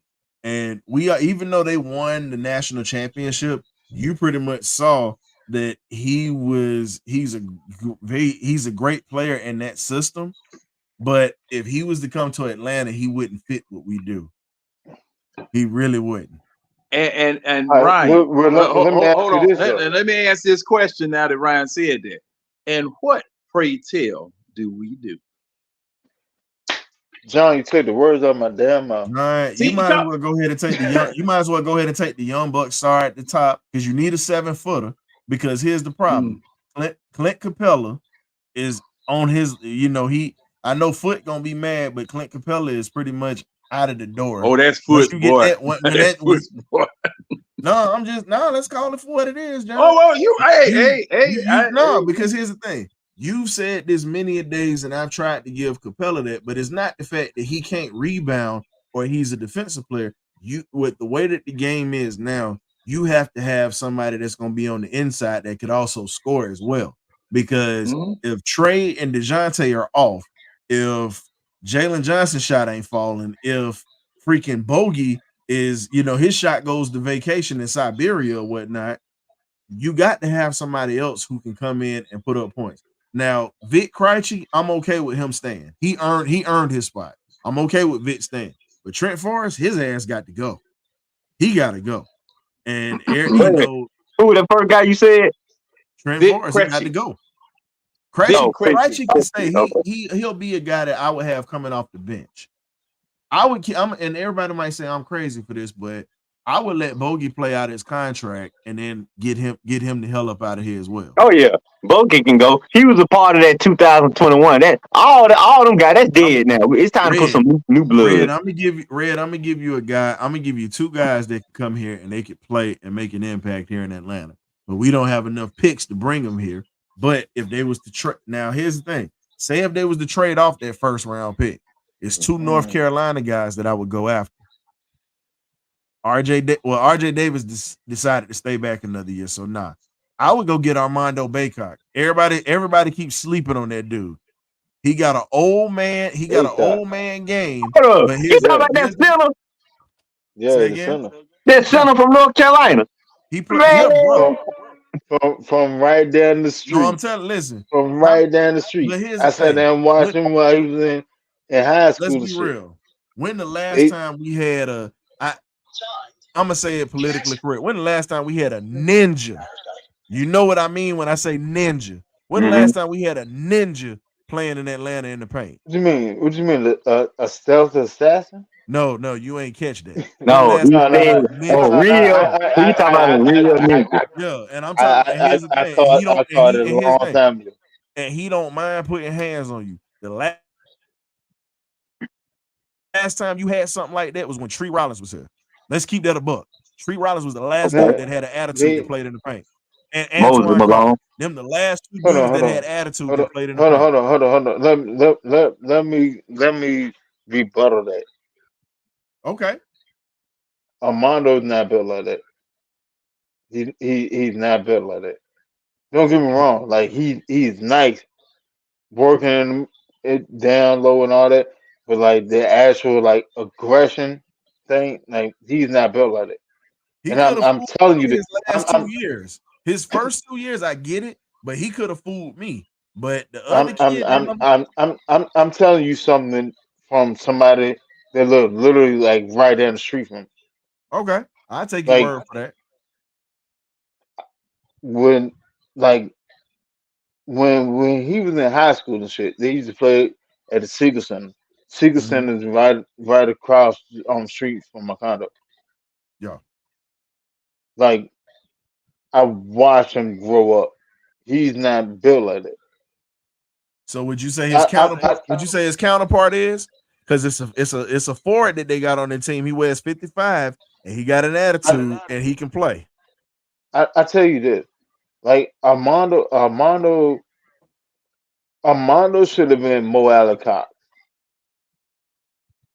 Okay. And the only reason why Mo Alley didn't go to the league, to the NBA, because he was too short. And he didn't have position flexibility. That's the only reason why he didn't go to the league. I'm not mad at you. I'm not mad at you when you say that, but at the same time, I got to say from what we've seen, I know you saying he ain't built like that, so we'll have to see because I'm just saying from what we saw, in these past tournaments and everything like that, homeboy showed up, and that's a cat that I say he has the talent. He has the Okay. talent. I'm not gonna knock that. I'm not gonna knock that at all. I'm talking about like an actual true dog. Okay, I got one That for you. Now you say a true I dog. I got somebody who could be Bogey's replacement, and he a true dog. New York, kid that's right up out of New York. That boy, that point guard, the other guard that they got is Cormac Ryan, who played at Notre Dame and then played at UNC. Boy is a dog. Defense, offense, and he can also create his own shot. And the other guy that I would look at, I'm just speaking on the North Carolina Cats because nobody ain't talking yeah about it. Harrison Ingram is the dog on that team. Number 55, Harrison Ingram. And when you talk Hey, about having Red, a what's up? Yes, sir. yeah. is it You talking raining about the over there? four? Hold on. Cause sound like I got Man, a derecho, some type of if derecho going on over here. if Cause I It's was if getting raining if on it's scared. raining up here in Philly Nah, too. I can tell you that if now. not if right it now. is rain, if it is raining over there with Red Okay, goddamn, I'm he, sorry, he, he, I'm sorry, Ryan. Go ahead, Ryan. I had to ask because No, see, no, no. It's raining up here in if, Philly too, John. It's raining. well, it was man. it It it just ain't It, raining popped up here. it's on me. it's Yeah. raining in Douglasville. Yeah, Ain't raining it here. popped This up on me, and it's going sideways. I was about to cut everything off and get the hell down somewhere. It might be coming. It might be coming this way soon. I'll be listening John for it. John So, You just hey, John ready to do the show in the tub.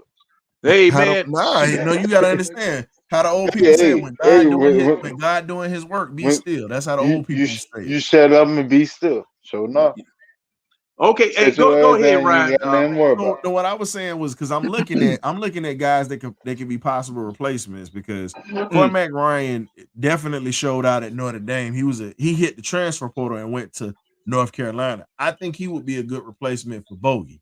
That is a guy that I would look at possibly replacing Bogey. Cheaper guy, a New York kid for number one. So you already know most of them dudes that come up out of New York got an attitude.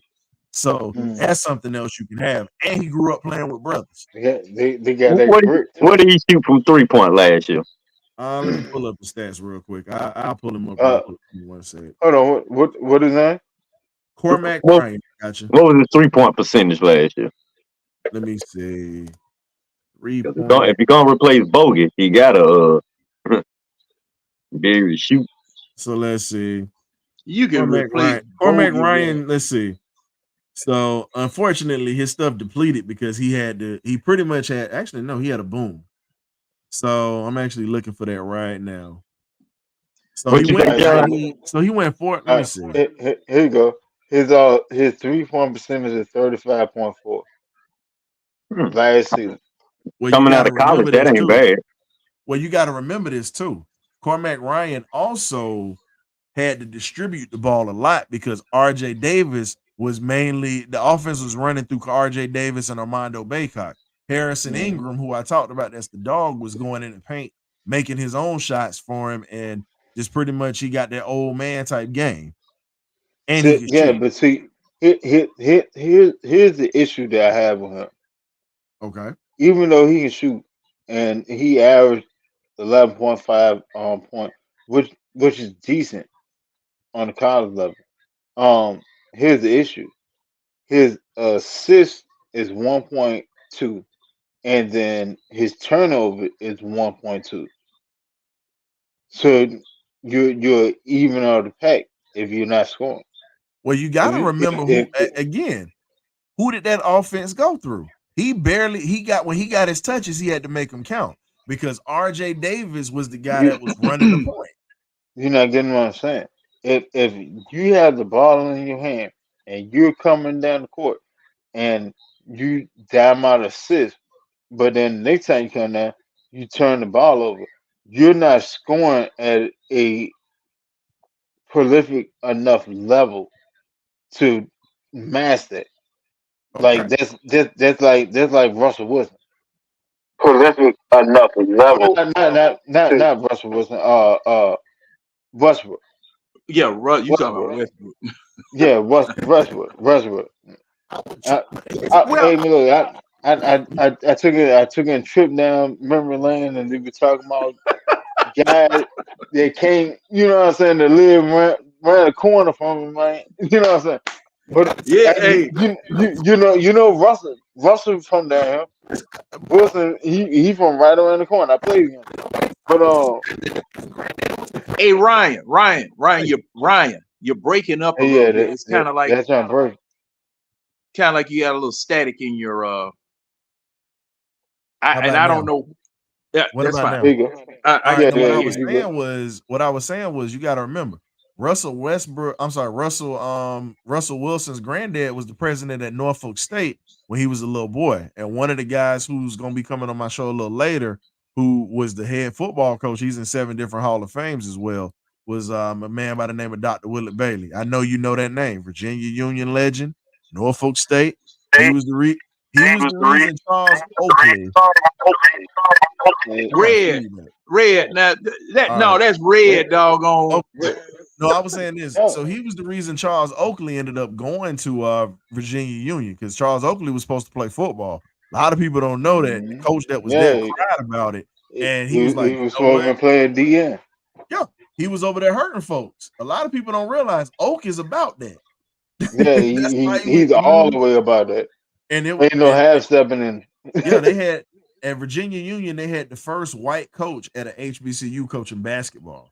So you live in Richmond, so you know about it. Virginia Union, like no bullshit. I could literally walk from where I live at. I could walk and get to Virginia Union by like 10 minutes. But Dr. Bailey talked about Russell Wilson. He was like, when he was at Norfolk State, Russell Wilson would come to the games, and he said, you gonna lead us out there? He said, you gonna let me play? And he's 5-6 years old. He said, I'll win the game for you. Now he's talking like this as a little kid. And Dr. Bailey sent me like a little book. John, I'm gonna take a picture of it and send it to you. He got a picture of Russell in a little green and a little Spartan uniform or whatnot. So he was already doing that at 5-6 years old. Yeah, so, I mean, he always had a dog. You know what I'm saying? And like when he was when Russell was in high school, like shit, we was down there around the same height. Now he's like I'm 5'8".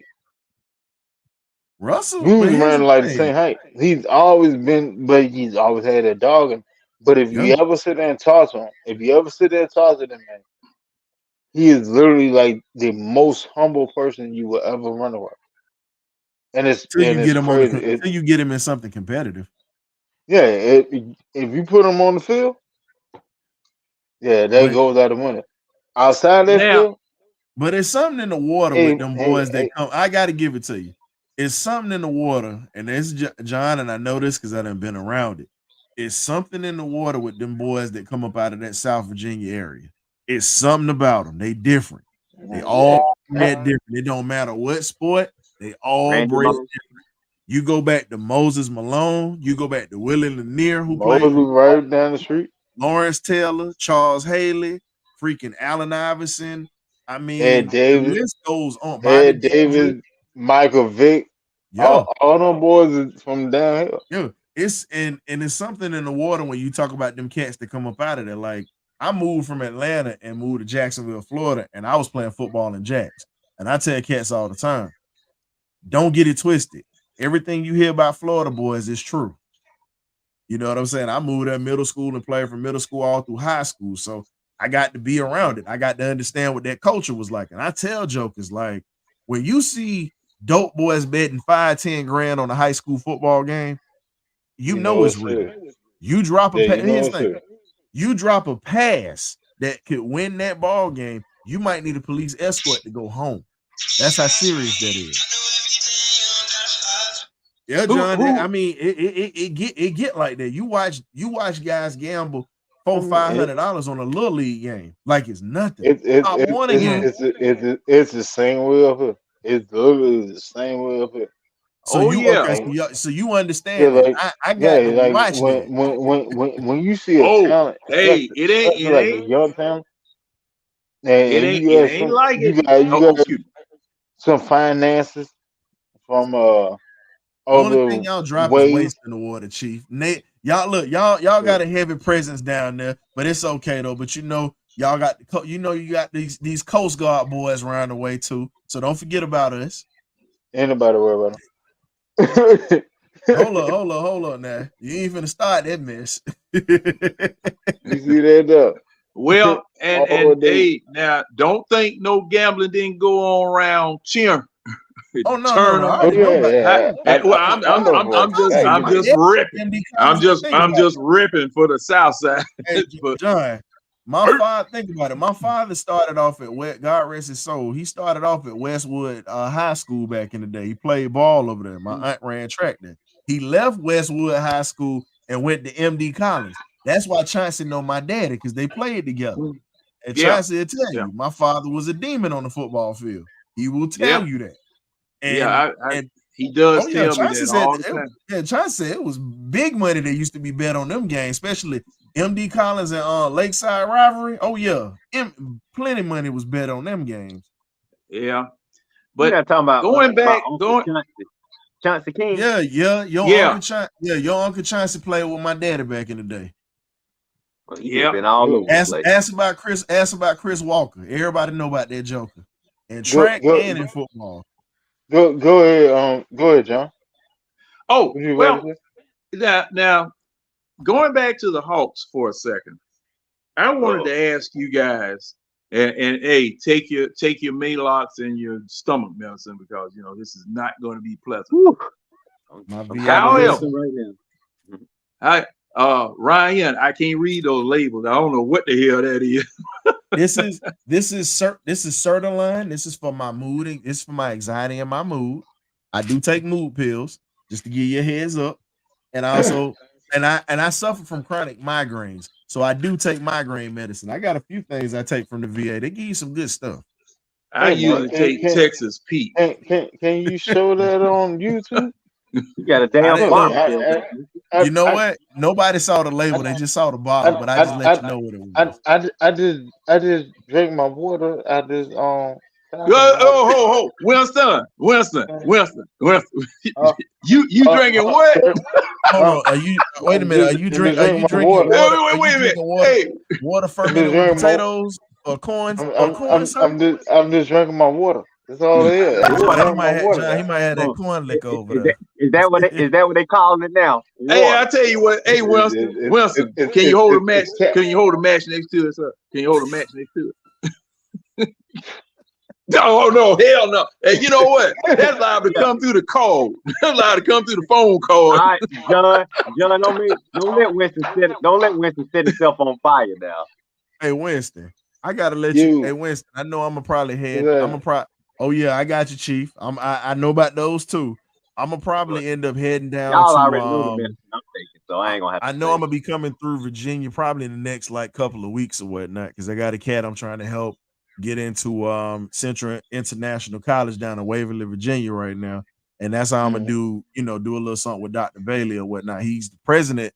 So he went from, just to give y'all a little background story, Dr. Bailey went from not just coaching football, he also has held every position in a collegiate in college. He's been a professor, he's been an athletic director, he's been a recruiter.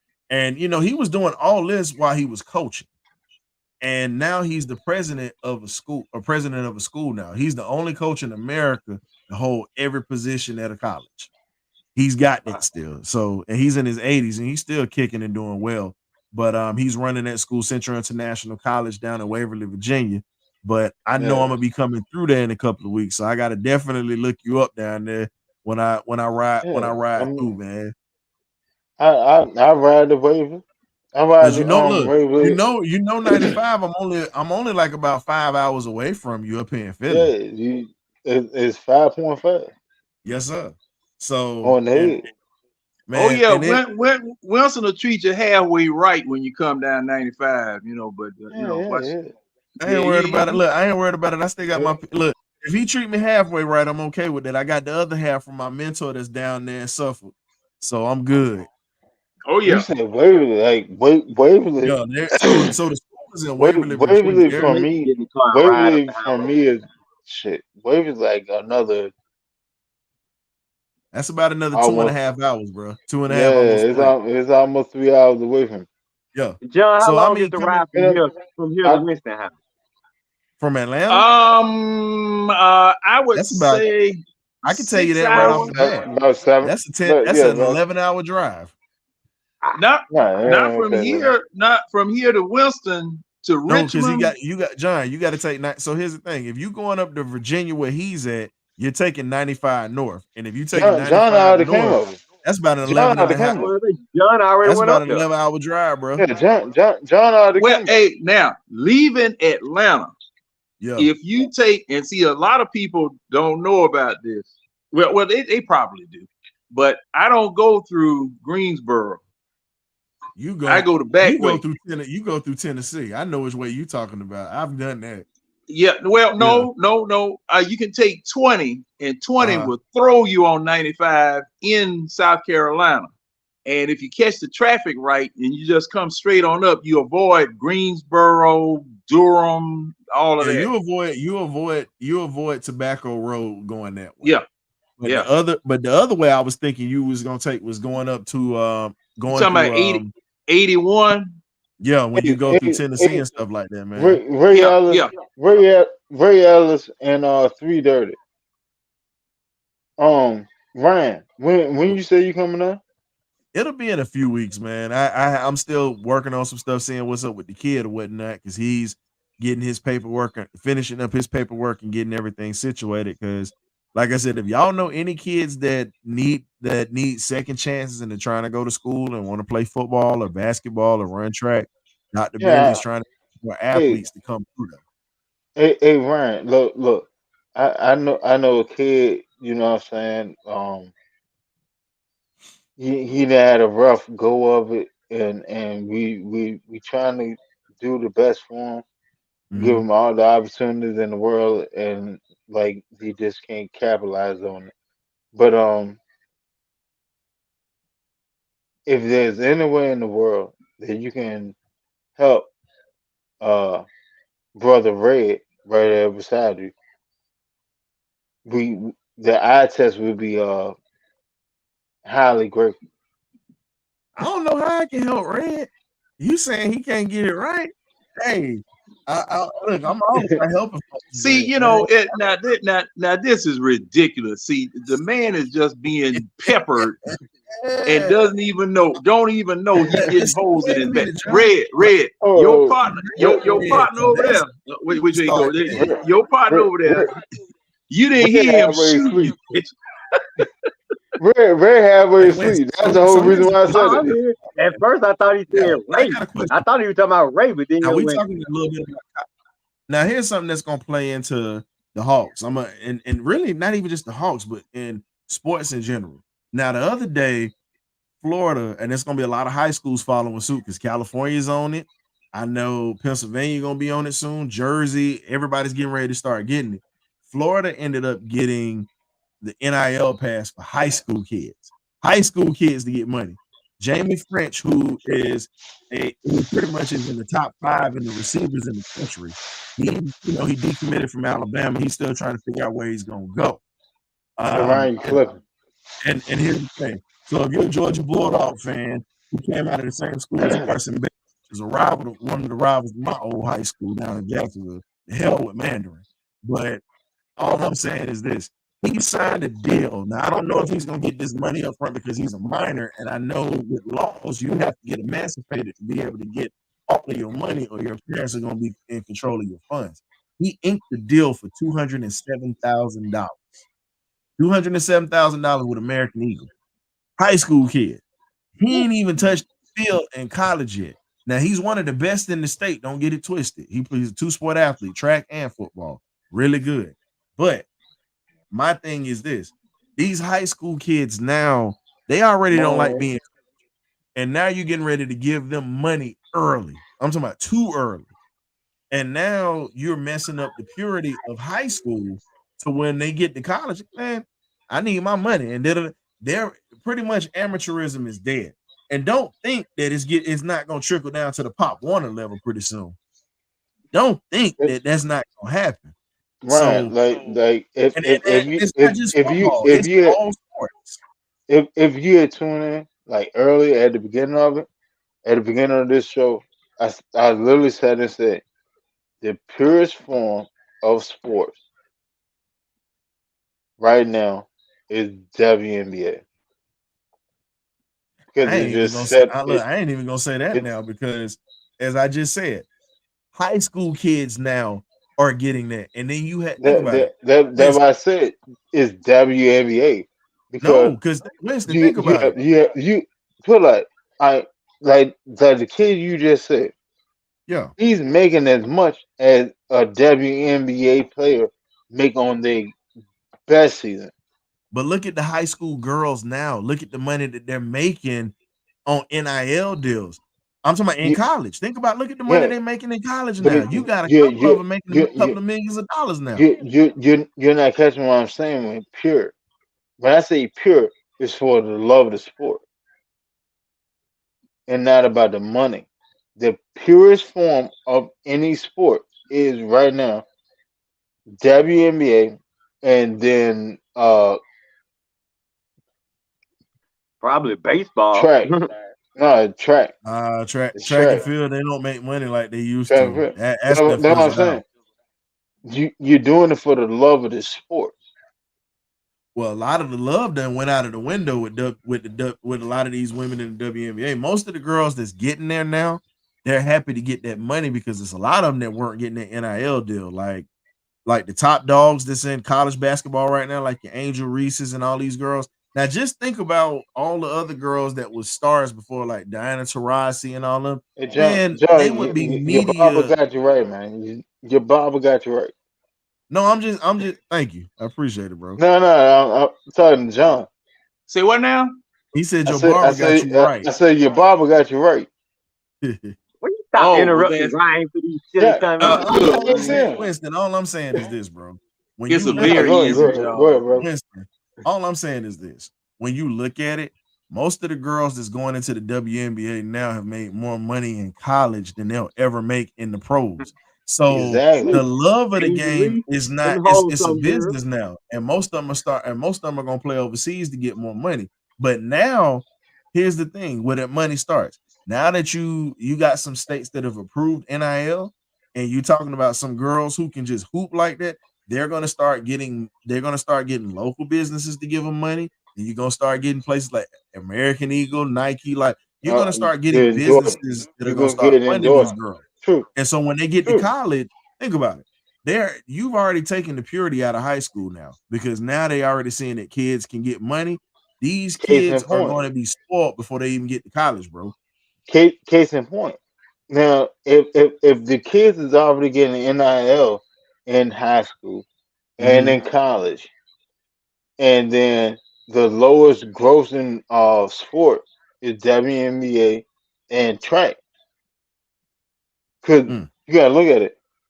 Even though all this attention is going to the WNBA right now, mm. Well, everyone is not. we already know why the attention's going to the WNBA. Yeah, true. But everyone's not a beneficiary of it at this present moment. No, the money is Now, the in money's going to be a raised. year or But two, John, it's yeah, coming down big. it has to. It has to. But at the same time, Yeah, the right purest, now, the just purest. started. Okay. What?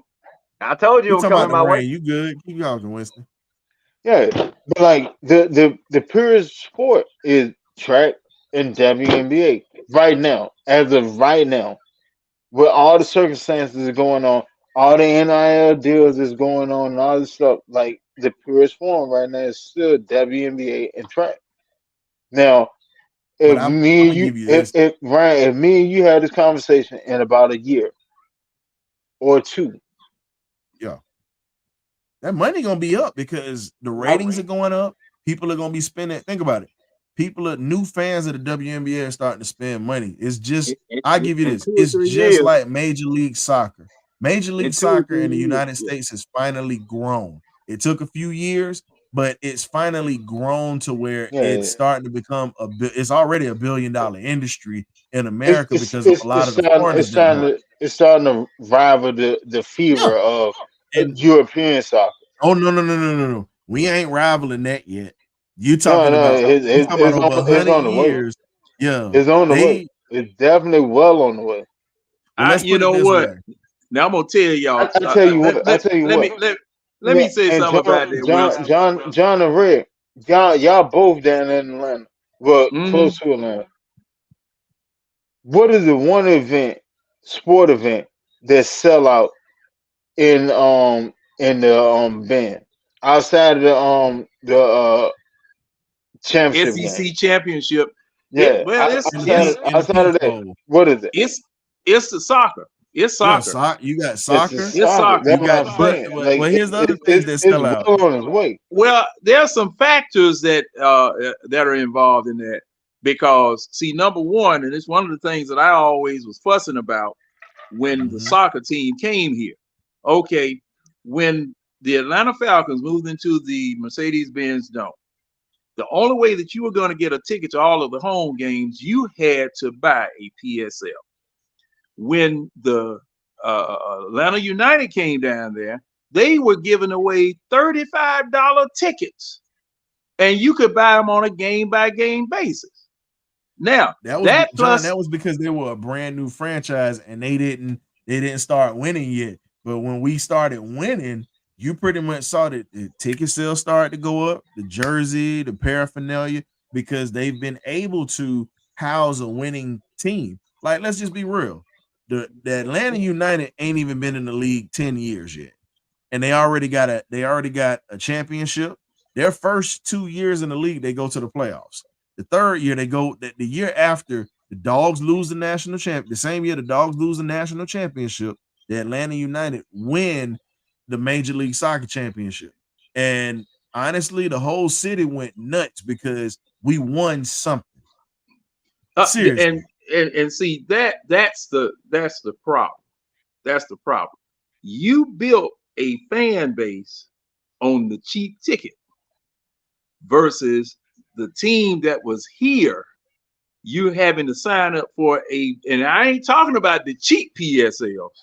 No, I'm talking about those major league PSLs where you talking about $10,000 financed for seats in this place, and you're giving away soccer tickets for $35. And the bad part about it, hey Ryan, hold up. No, we just gave it. It's a brand new team. Oh, I understand that. I understand that. How long, John? When did you really start following sports, man? Because I know I'm not being funny. I'm like, oh no, about 7 or 8. Yep, that was right around time. So 8 years old. About when I was about 7 or 8. Because see, the thing was, we were a family like that. You know, anything that was Atlanta that was representing the city, you know, we followed it. You know, when the Falcons and that's why I was asking, because you remember the days, because the economy was so different back when you were in your childhood growing up, and Red too. When y'all childhood, John, you probably remember when tickets was $3-4, and then you remember when they was giving away Falcon tickets like it wasn't nothing. Yeah, my granddaddy used to drive the bus from Marta back in the day, and he said I don't know if y'all remember this spot. It was a hole in the wall spot. I was so crushed when they shut it down, and I found that out when I came back from being in Alaska for a few years. Back when my granddad used to drive over there off Auburn Avenue, when I was a jitterbug, he used to take me into Thelma's, get them peach ribs, collard greens, yams, and stuff like that. He said back in the day, he said what they would do at Thelma's, he said because the Falcons were really trying to get in the community at that time because they had no support. And they, like you said, they go to the barbershops. He said, man, their representatives were just handing out books of tickets because they just wanted people to show up. And my granddad said, I remember when Cokes used to be 25 cents in the stadium. I said, what? He said, yo, a bag. He said, you can spend $5 and this is back in the day. He said, you can spend $5. He said, we can have 2 hot dogs, a Coke, and a bag of peanuts. $6 get you a bag of popcorn. And he said, then they were just trying, and then he said, then they were handing out like little pennants or whatnot because they wanted people to root, even though they were so bad. I was like, dang. And he told me that. Yeah. And I know where you're going. I know where you where you're going. And when they started figuring it out and trying to win, and once they started winning, that's when they started going up in prices. My granddad said the first year they went to the playoffs back in the day, the and that was right after what was that? That was 79. 78. 78. No, 78 was the first year. They went because they beat the Eagles in the playoffs that year. And the crazy thing is, my granddad said, man, tickets went from being like $3-4 to $15 for the playoffs. I was like, are you serious? It's like playoff game. They was getting their money.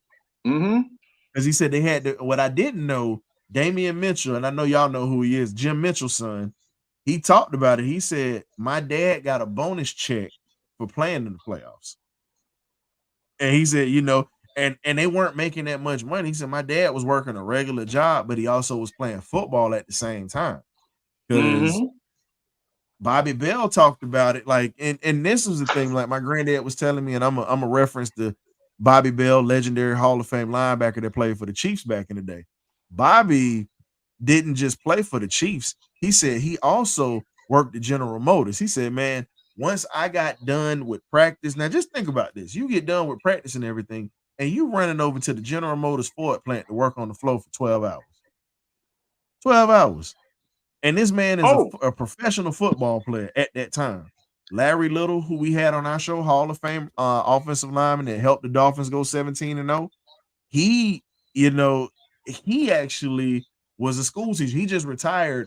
He was working in the he went from being a teacher and a professor and everything to working in the head of education. So he just retired for 20-some years from the state of Florida. But he talked about it. He said most of us work regular jobs as well as trained and stayed in shape and played in the NFL at that time. And he said it wasn't just us because he was good friends. So Larry Little was friends with a lot of former NBA players and stuff. He was like, man, every sport minus baseball, because baseball had more money, but he said their season was longer. So, they were still working when they could. But he said basketball and football, he said we were definitely working regular jobs, in the off season because it was just like, Nick Buoniconti was a lawyer. You look at, he talked about Dick Anderson was selling insurance, and you look at Gary Premier, the ball kicker, he was selling neckties. So, oh yes, now that's one thing that I knew and that everybody knew, especially back in the 40s and 50s when football came out of that northern Ohio area and all of that. Those people, they were plowing fields, they were working on other jobs, they were doing a whole bunch of other stuff. That was how they stayed. That was how they stayed in shape. Yeah, that's how you stayed in shape. Fields. Yeah, because you get that's why they was always talking about those corn-fed boys from Iowa. Hell, they wasn't doing nothing. Well, but John, why do you think boxers? Why do you think they used to always talk about fighters back in the day? Like a lot of people wanted to fight because boxers made more money than all the other sports. Baseball was right up there with boxing. So when you look at the transition of how money is being made, I'm getting to my point. I'm sorry, I'm long-winded on this, but just think about it, John. Look at everything that has changed now. You look at everything that's transitioned to now. When you look at how everything is done financially, it's a shame. And I've had some former, I've had former players to come on the show and stuff like that, and they're working on and the NFLPA is working on. They have it to where they're able to get checked out, in Ohio, California, and I think they're working on something in Florida. But I know they got something in New York where guys get to get checked for their injuries from their playing days and stuff. But part of that new collective bargaining agreement. Yeah, but it's a few guys won't do podcasts because they're still going through those battles right now. I've talked to a few guys that'll do a show for me, but they're not going to do it just yet because of the fact that they have some legal matters going on with that. So, and they don't, and they can't, they can't expose certain things publicly. You understand, right? That? Yeah. So just think about this: with the billions of dollars and the money that we pay as spectators, well, we're buying jerseys, paraphernalia, tickets, it don't matter. John, if you knew how much money the NFL made, they'll never give you a total amount, but just understand this. They have enough money to fund all of the retired players to where they can have John. They need the NFLPA is working on health insurance for these guys, but the problem is a lot of these insurance companies don't want to deal with that because they know they'll lose money with these old NFL players and stuff. But what I think that they need to do, you need to give these guys permanent life insurance once they're done with the NFL. Get a checkup every year, and you know what I'm saying? Or and they don't have to. Here's the thing: you don't have to pay all their medical bills. What I'm saying is, you pay a percentage of a medical bill. It's kind of like, I said, it's kind of like with us veterans. So when we get our benefits or whatnot, you have different percentages of how you are. Like I'm not going to expose my percentage, but I'm decent with mine. But you get guys that are 100% totally disabled where they can't work, but then you have guys that are 100% disabled and functional, but they can work, but they have to, they can only work certain jobs because of the physical limitations that they have now. And if you play over a decade in the NFL, you need some insurance. You need some insurance after you finish playing. That should be the number one thing. And here's the thing. Now, my godfather Clarence K, he played in the league he played in the league for 8-9 years. Put it this way, Shannon Sharp doesn't start if my godfather didn't get hurt and fail those drug tests. Period. Shannon was gonna get traded. That's what a lot of people don't know. Uncle Shannon was gonna get traded. He was that guy in Denver Broncos that Shannon replaced. My godfather is Clarence K. He was on my show. Yeah, he always talk about it. He said when Clarence K got hurt, he said that was my opportunity because Dan Reeves couldn't figure out what he was going to do with me, so they were going to trade me and get rid of me. But where he was going to go to Green Bay with his big brother Sterling, because Sterling already had worked everything out. So, but getting back to that, he just said it. But getting back to that, think about this. NFL players with the money that's and you got to remember and the NFL is a private industry. So these billionaire owners or whatnot, they're looking to keep their money in their pocket. They don't give a damn about these guys. They really don't. Mm-hmm. But it's only a few owners that actually do, and they've shown it. The Kansas City Chiefs owner Lamar Hunt Jr., the dad did and Al Davis. Those two organizations hire former players, whether they're coaching or whether they're working in the front office or whether they're doing something. What they were doing was trying to give guys jobs and opportunities. So now, like one of my guests that's coming on right now, he'll be coming on at the end of the month. He's a former Falcon, but he also played elsewhere, and he's employed by an NFL franchise. I can't give that away. I almost did, but I can't give that away. I'll let him tell it when he gets home, but he's currently calling, a color commentator for the organization the second organization he played for.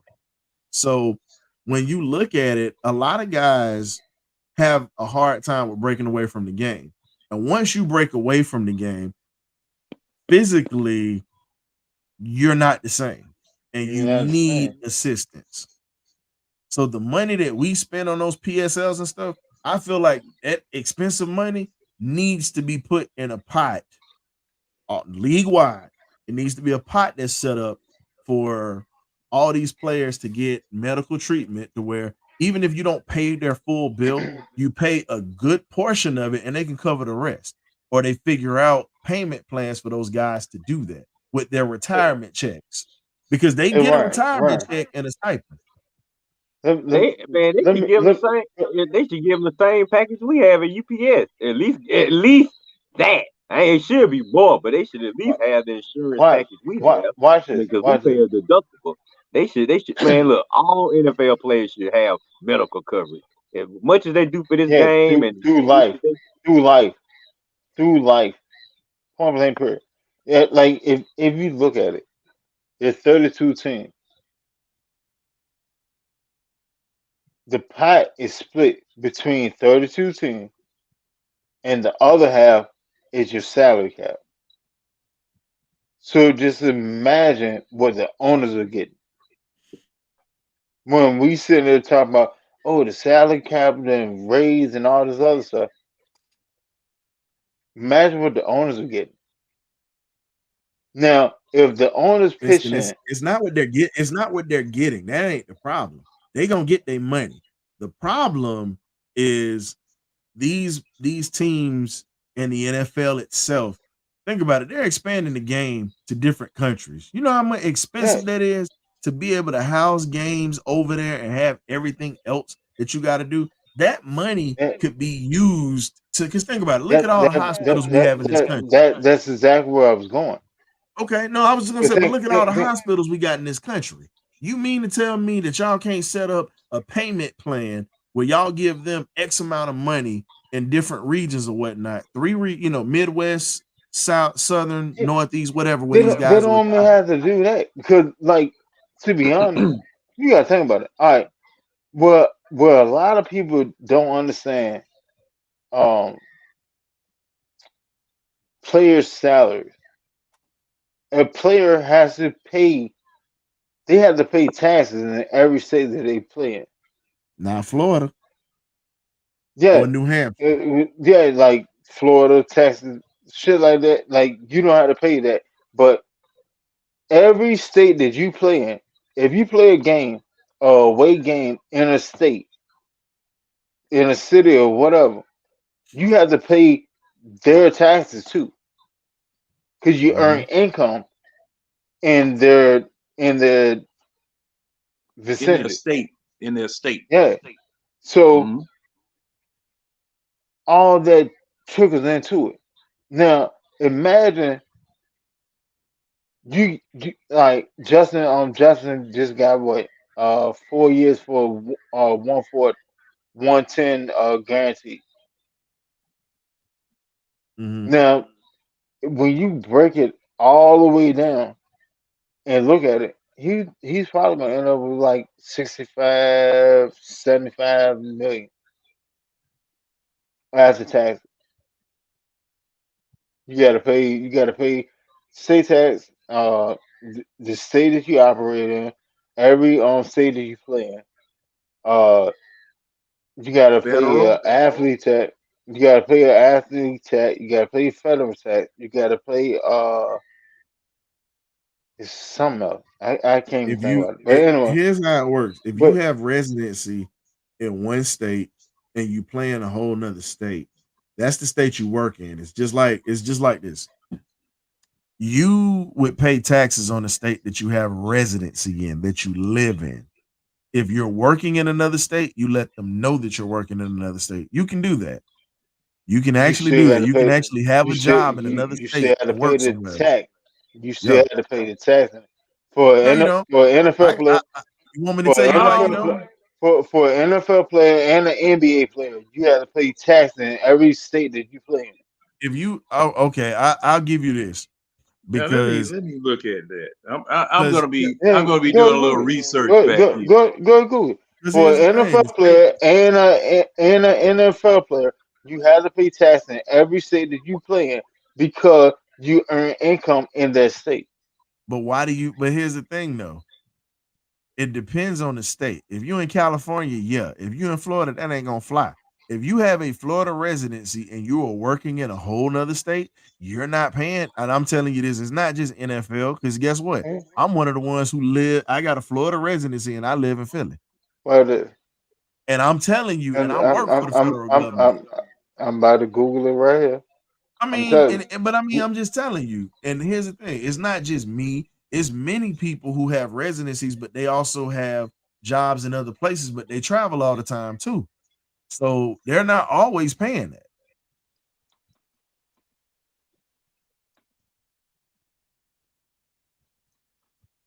Now, if I'm wrong, I have no problem with saying you guys are right. But I do know, I can tell you, I know military don't have to. I do know, like in certain states, some vets don't have to do it either. Now that I do know. All right, professional athletes must pay taxes in every state they play in. This is because of the job tax, a special income tax imposed by cities and states against visiting athletes when they earn money in their jurisdiction. Here's the question: what does it say about the players that have different residencies? Because some of them don't matter. It doesn't matter. No. I want you to look that up because you found that. Find that part. Because it's another part where if they It have a doesn't residency matter. It elsewhere, doesn't matter where your residency is. The only I'll places pull it that up. you don't have to pay taxes is to states that don't have a state income tax. Outside of that, if you play within their state, you have to pay taxes. Hey, Winston, what are you quoting from? Where are you quoting from? So I can look at that. What's the name of the site? Substack. Who? Substack. Professional athlete must pay taxes in every state they play in. So I just went to Bloomberg Tax or whatever. It says taxation is the name of the game for professional athletes. So it says taxes. It says taxes plain and simple. I'm not gonna lie. Blah blah blah blah blah. Da, da, da, da, da, da. Let's see. Here we go. Oh, In that general, people who it says in general people. Go ahead. It says in general, people who earn a living by providing services are subject to tax in the state where they provide those services, as well as in their resident state. Pro athletes, as well as coaches, trainers, and traveling with the team must allocate their salary to various states. It doesn't say all states; it says various states. States. And again, various states. Florida is a state that you're not going to get taxed. The New England area, if you live in New Hampshire, if you don't have a state tax in the state that you're playing in, then therefore you don't have to pay the tax. So you get away. Outside of that, every other state that you go to. Now you read that. I'm moving on Bloomberg Tax. I just look up the job tax. Yeah, I'm on Bloomberg. In the United States, the job tax is politically named income tax levy against visitors to a city or state who earn money in their jurisdiction. That's literally what the job tax is. So everywhere you go play, unless that city or state don't have a state tax, you have to pay taxes to that state. Well, Winston, because you made money. Because really, both of y'all saying the same thing. But the thing is this: bonuses. Here's the other thing: bonuses which are paid separately from a salary and are not conditioned to the performance of services are generally applicable only to the receipt's resident state.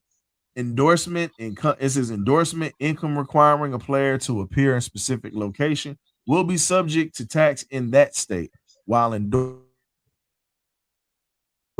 income merely using the player's name, image, and likeness will be subject to tax only in the player's resident state. So most of the time, most of these taxes or whatnot, now the money like you're saying that they're paying you for the job, yeah, you're gonna get taxed off that, of course. But the taxes that when you have to do your taxes and you have to pay and everything like that, you're not going to be booked like that. It's going to go back to your resident state that you're from. Watch this. This burden is known as the job tax.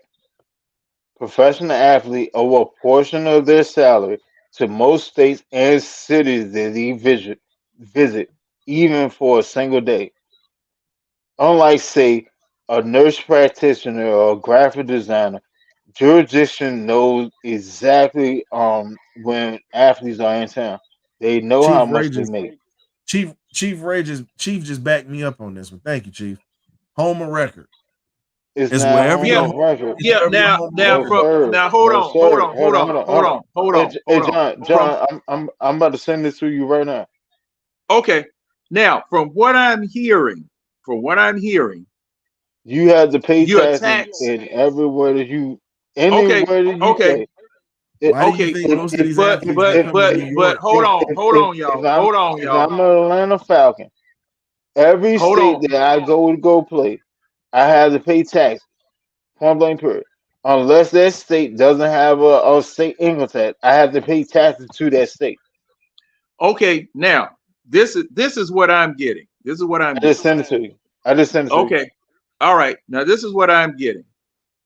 From what I've heard both of you guys say, taxes are falling into at least two different categories. Now the bonus is going to be taxed in your home of record. Your home state. any but your bonuses salary, and incentives and stuff. but your salary is going to be taxed wherever you play.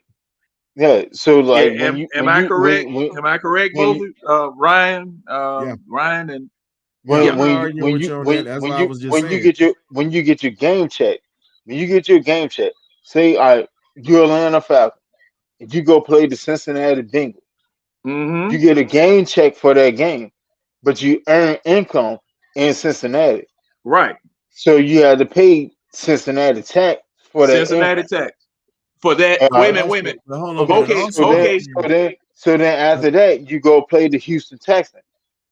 Dallas doesn't have a state tax.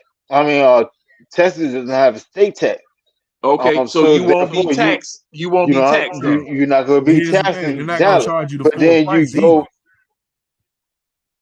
you're not being charged the full price. You're being charged on what you made in that state. Well, Exactly. That's why, okay, and hold that's why on, I was hold saying on. it's still different. Okay, now let me ask you you're getting the this. tax on your game check Now let me ask you this. Now let me because you ask y'all made this. money there. Now let me ask y'all this. Okay. Now let me get an understanding here. Hey Ray, man, what the hell you got on your store? On his what? On this store? Ray know what I'm talking about. But go ahead, huh?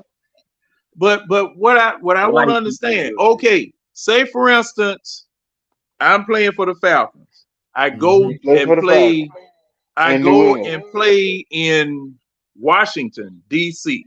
You're gonna pay Okay. DC state tax. You I'm So sorry, gonna I DC will city on. tax. Well, hold on. I your will game. only pay D.C. state tax. I won't So have when to you get pay your any Georgia so the state way tax. it's set, the way it's No, set up is no, when you no, get that no. game is You when you get you that gonna game check. you're gonna pay state tax on DC, and then your residual you still gonna pay taxes in Georgia.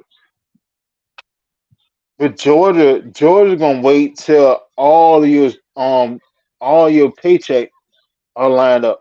All your paycheck is in, and then they tax you on that. They will tax me on my salary for the year. Yeah, for the year because you playing in Atlanta. You're Atlanta Falcons. So your overall salary, that's what they're gonna tax you on. You But do know they get hold up. everywhere you go play, you're going to get taxed. You You do have to know they pay get their paid every taxes. 2 weeks, right? That's It's like a regular that job. that no, you get a game check Yeah, every you get a week. game check. They pay you every 2 weeks. I'm telling All you right, this because that's cool. It doesn't matter. That doesn't stray away from what you earn in a different state or a So different you're city. being Wait a triple minute, taxed. every 2 No, weeks? you I thought get they get paid every Tuesday. no, I'm sorry, it's every other week, not every 2 weeks. It's every other week they get a check. That's how it works. So you don't get a check you, every you week? It hold it on, depends on how the organization is too. hold on. All right. I thought every Tuesday they would get paid. So most organizations you get paid every week. Mm-hmm. Yeah, that's what I All right. thought. You Yes, get a most game check. organizations you get paid like that, but then there's Yeah. some that Fact. pay you every other week. Oh, so it varies Yeah, from it's kind team of to team. there's some organizations that are like that. From team to team. I bet But Oh, I bet varies the from team to Cowboys team. pay Okay. you every other week. but But see, what y'all talking about is triple taxation. Because see, okay, I'm getting It's double getting it. taxation. No, It's double taxation. hold on. Well, that's right. Double tax. Well, It's double because I hold on. Let me break it down. All right, so I'm an Atlanta Falcon, right? My mm-hmm. overall income for this year, I supposed to get $10 million. $10 million. All right, we go play uh uh hell the Patriots. We go play the Patriots up in Foxborough. Mm-hmm. Okay, my game check will be shit. 10 mil, my game check probably be like close to 300 mil. I'm with 300,000. Okay. Well, no, it definitely be more than that. Well, It'd be like, it'd be closer to 7. Anyway. Ray Anyway. Ellison, it is triple taxation. It is triple taxation because I forgot about the feds. I forgot about the feds. No, because that goes to your home state. Taxation, my brother. Yeah, All, let You your know, first all do that y'all know goes to how? your home Do state. y'all know how much So the California I get, the I California got it. Oh I taxes? got man, it. Ryan, I don't even want to think Not, about it. Oh I no, used no, to no, live no, in no! Cali Because he for keep 4 talking years. about Atlanta. Hold up, hold up. You keep talking about Atlanta. Let's talk about another place. You keep mentioning Atlanta. I Honestly, the mean, state shit. I'm a tax ain't Falcons that fan. I high, don't bro. care about nobody. No, but I'm just saying though. If we gonna talk about a topic, let's talk about it all the way around. In California, they get charged 13.3% with that. I get you don't care about that, but at And the same time, and players most of have them to do. pay that. And New Players have to York, and pay just think that. about it. New York, they get That's what taxed. I'm saying. But here's the thing: your big market cities like New York, Philly, pretty much San Francisco, pretty much the state of California. These states that are known to have money. It's the reason why most of these cats are fighting to get guaranteed money up front because they know they're getting ready to lose half of their money. They're getting ready to lose half of it. And with them being taxed there, then again, you have to worry about wherever your residence is. Why do you? And another place, I'm gonna give you another place that don't get charged like that. Arizona. That is a state that don't have a state tax either. Yeah, They don't get they got a low cost of living. exact. Well, Definitely actually, got it's a low done got cost of up. living. It's done moved up now. Yeah, I mean they're working on it, but I mean, hell, The population ain't up now. nobody ain't nobody sitting trying to sit in there high heat. You know Nah, but why? here's the You thing know though. why, Well, Ryan? well, a lot of them. But But I here's mean, the thing: a lot of them actually is a lot more. It's a lot more famous people out there, whether you know it or not, and they get more bang for their buck. And you wouldn't know that true. they're famous because they be on. They go lay low. Yeah, and you talking about the Arizona area, Flagstaff, Tucson, Phoenix, and Mesa, and all those places like that. When you look at the cost of living and you look at what they're paying, man, they get pennies to the dollar. The only thing is they got to Hey, drive Mark, a couple of hours to get there. I They gas got to up drive. in Virginia 352. And here's the thing: you got to drive a couple of hours to get to.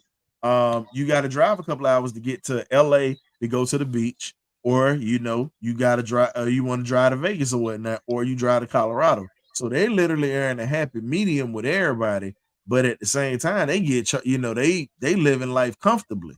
The only thing that sucks is that damn heat.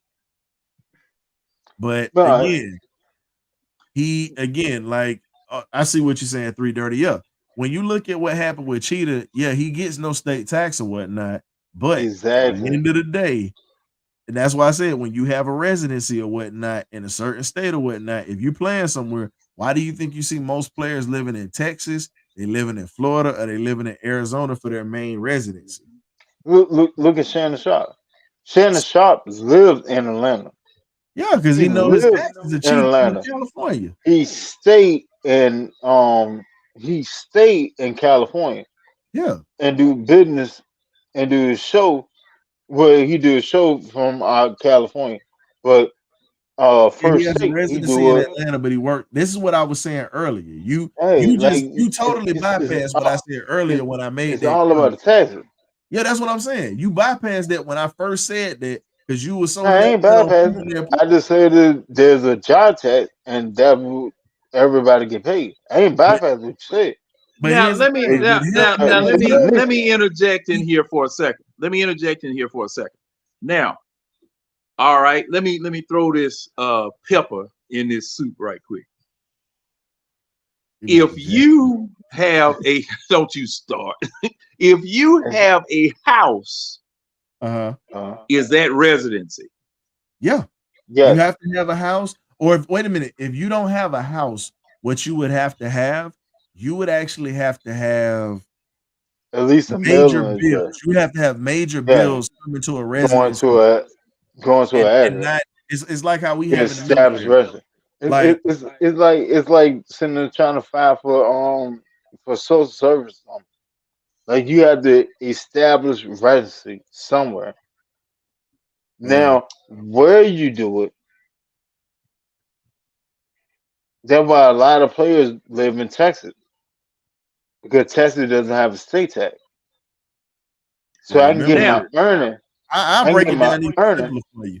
Since we not pro athletes, I'm gonna break it down for you because we got a lot of vets or whatnot that tune into the show too, and some in the chat right now.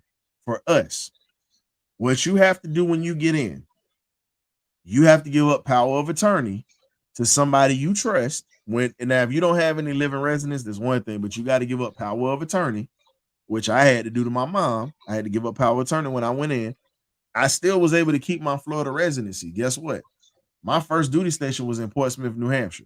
Now, granted, they had no taxes or nothing like that, but my first duty station was in Portsmouth, New Hampshire.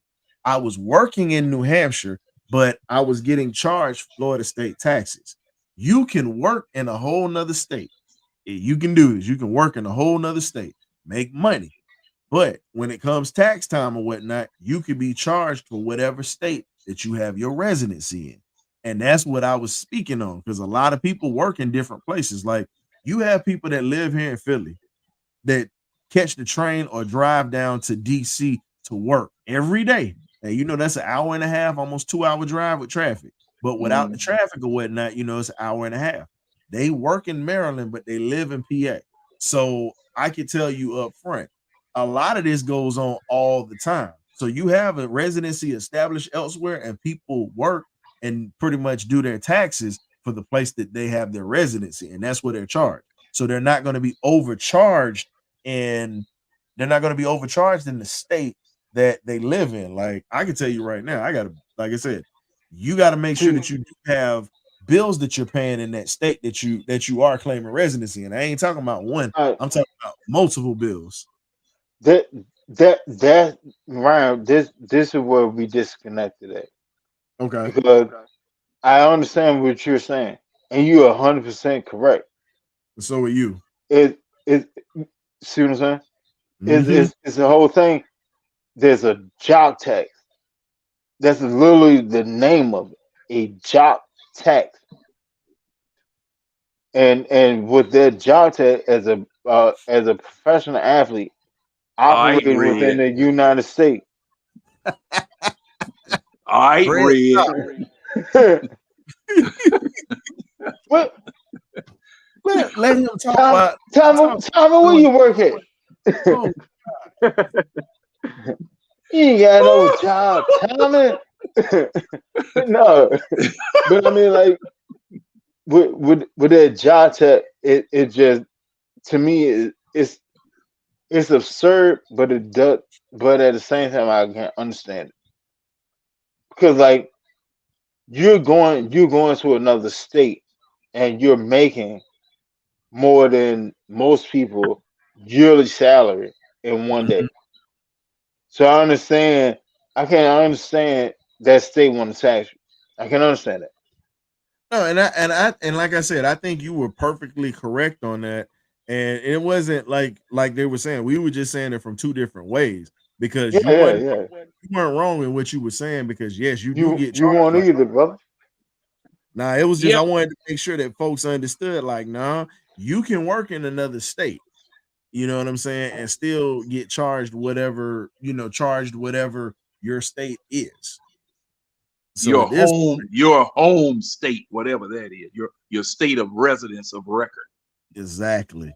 And that's the whole thing. Like, a lot of people don't understand how that and that's why you see a lot of these players trying to get guaranteed money up front, or they try to get to places where they don't have to pay that much money. You understand what I'm saying? Yeah. Because they get the pocket money. Like, here's my thing. I would not want to, it's a few places I would not want to play. California is one. Seattle, and Seattle, Washington is another place. And the New England area from New York, like, I'm sorry, not New York. New York, you don't want to play in because they got a whole bunch of stuff, taxes, but shoot, the stadium that the Giants and the Jets play in is over in New Jersey. But you got the Buffalo Bills who play in New York. So it would suck to do that. And then the other place that you get killed with, like I said, it would be another place you get killed would be Ohio. So it would behoove you to have your residence of record in a non-income tax state. Exactly. Whether it be Florida, whether it be Texas, Arizona, as you say. Now you said New England has some states that don't have a state income tax. Yeah, so the New Hampshire area is the place that doesn't have it, and then you got Maine. Maine is a place that doesn't really have state taxes either, and I think Vermont. But after that, man, please. Oh yeah, I know the Northeast corridor. Man, The Northeast corridor is crazy, trying to man. kill folks. John, that old money spend like new money. My granddaddy said, I mean, "Boy, they got old money up there." Look at Derrick Henry.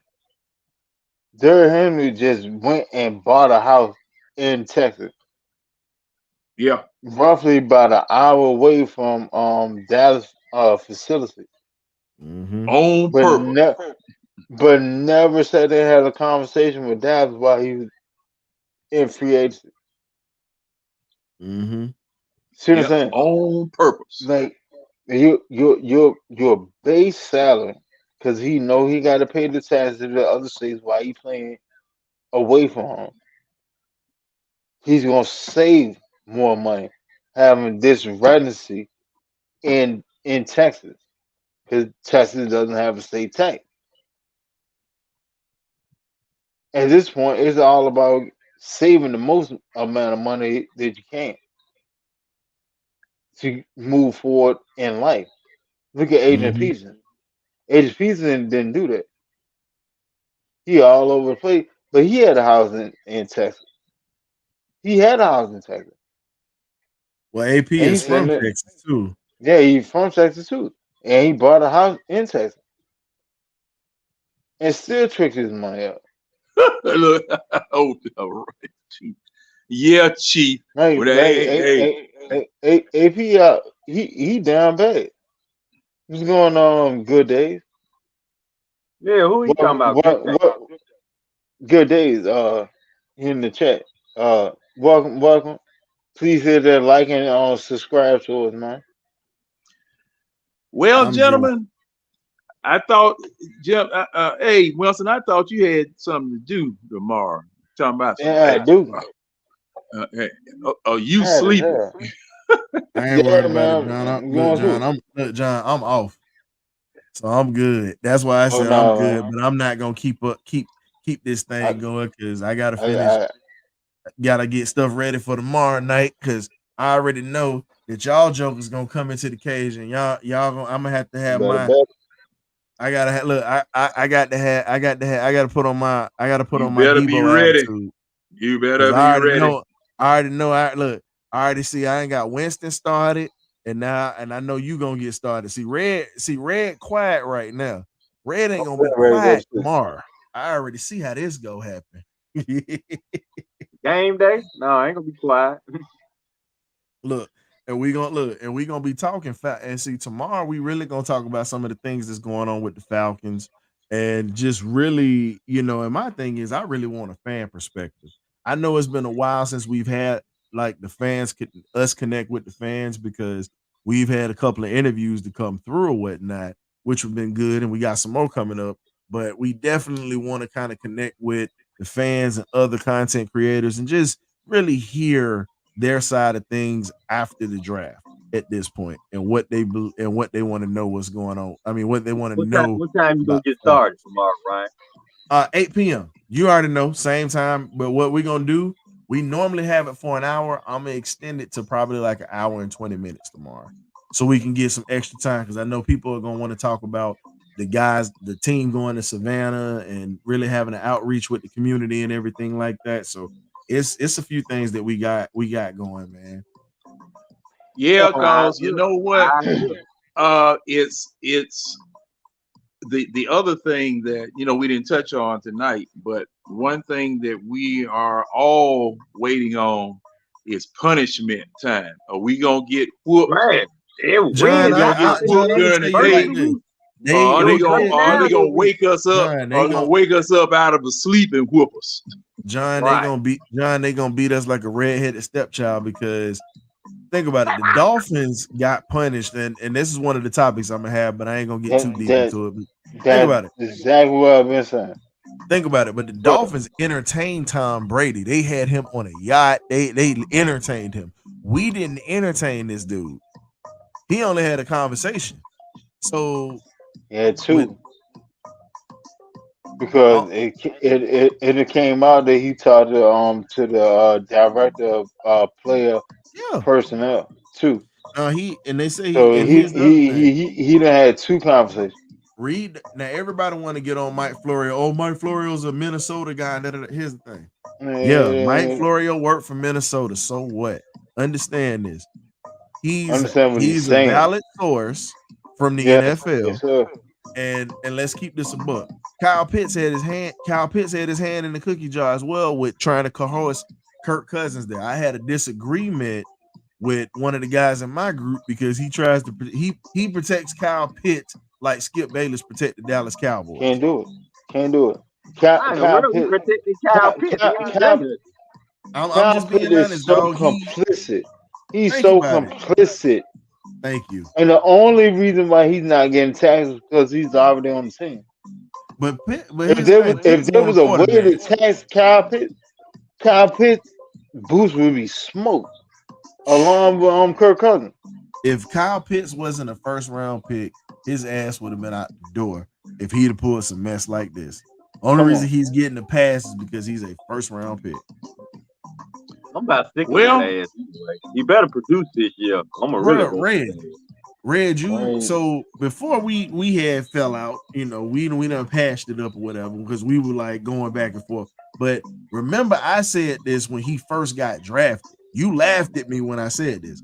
I told you, I said Kyle Pitts is gonna pretty much be a guy that everyone's like, oh, he's a unicorn. I said, stop throwing that term around like that. You can't call him a unicorn if he's not producing. Hell, he ain't even on the level of a damn plow mule right now.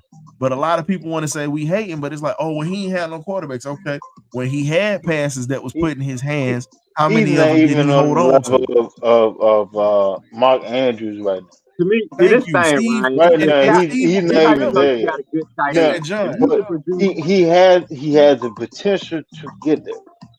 John, that's the biggest thing. He got to show improve. We don't. I want John to answer this one. Remember when Steve Weiss came on the show, right? Who's got music in the back playing? That's me. It's the bar is closed. Oh, I'm sorry, but John, it's closing time. The bar is closed. I'm gonna tell you this here, Chief. I stand on what I say about Kadarius Toney because Kadarius Toney had pretty much last year was his worst year in the NFL. Let's be real. Kadarius Toney was very consistent since he's been in. Last year was his worst year. I still stand on it. I still think he's a playmaker because he bailed out Kansas City when they needed him to. Let's keep that a buck.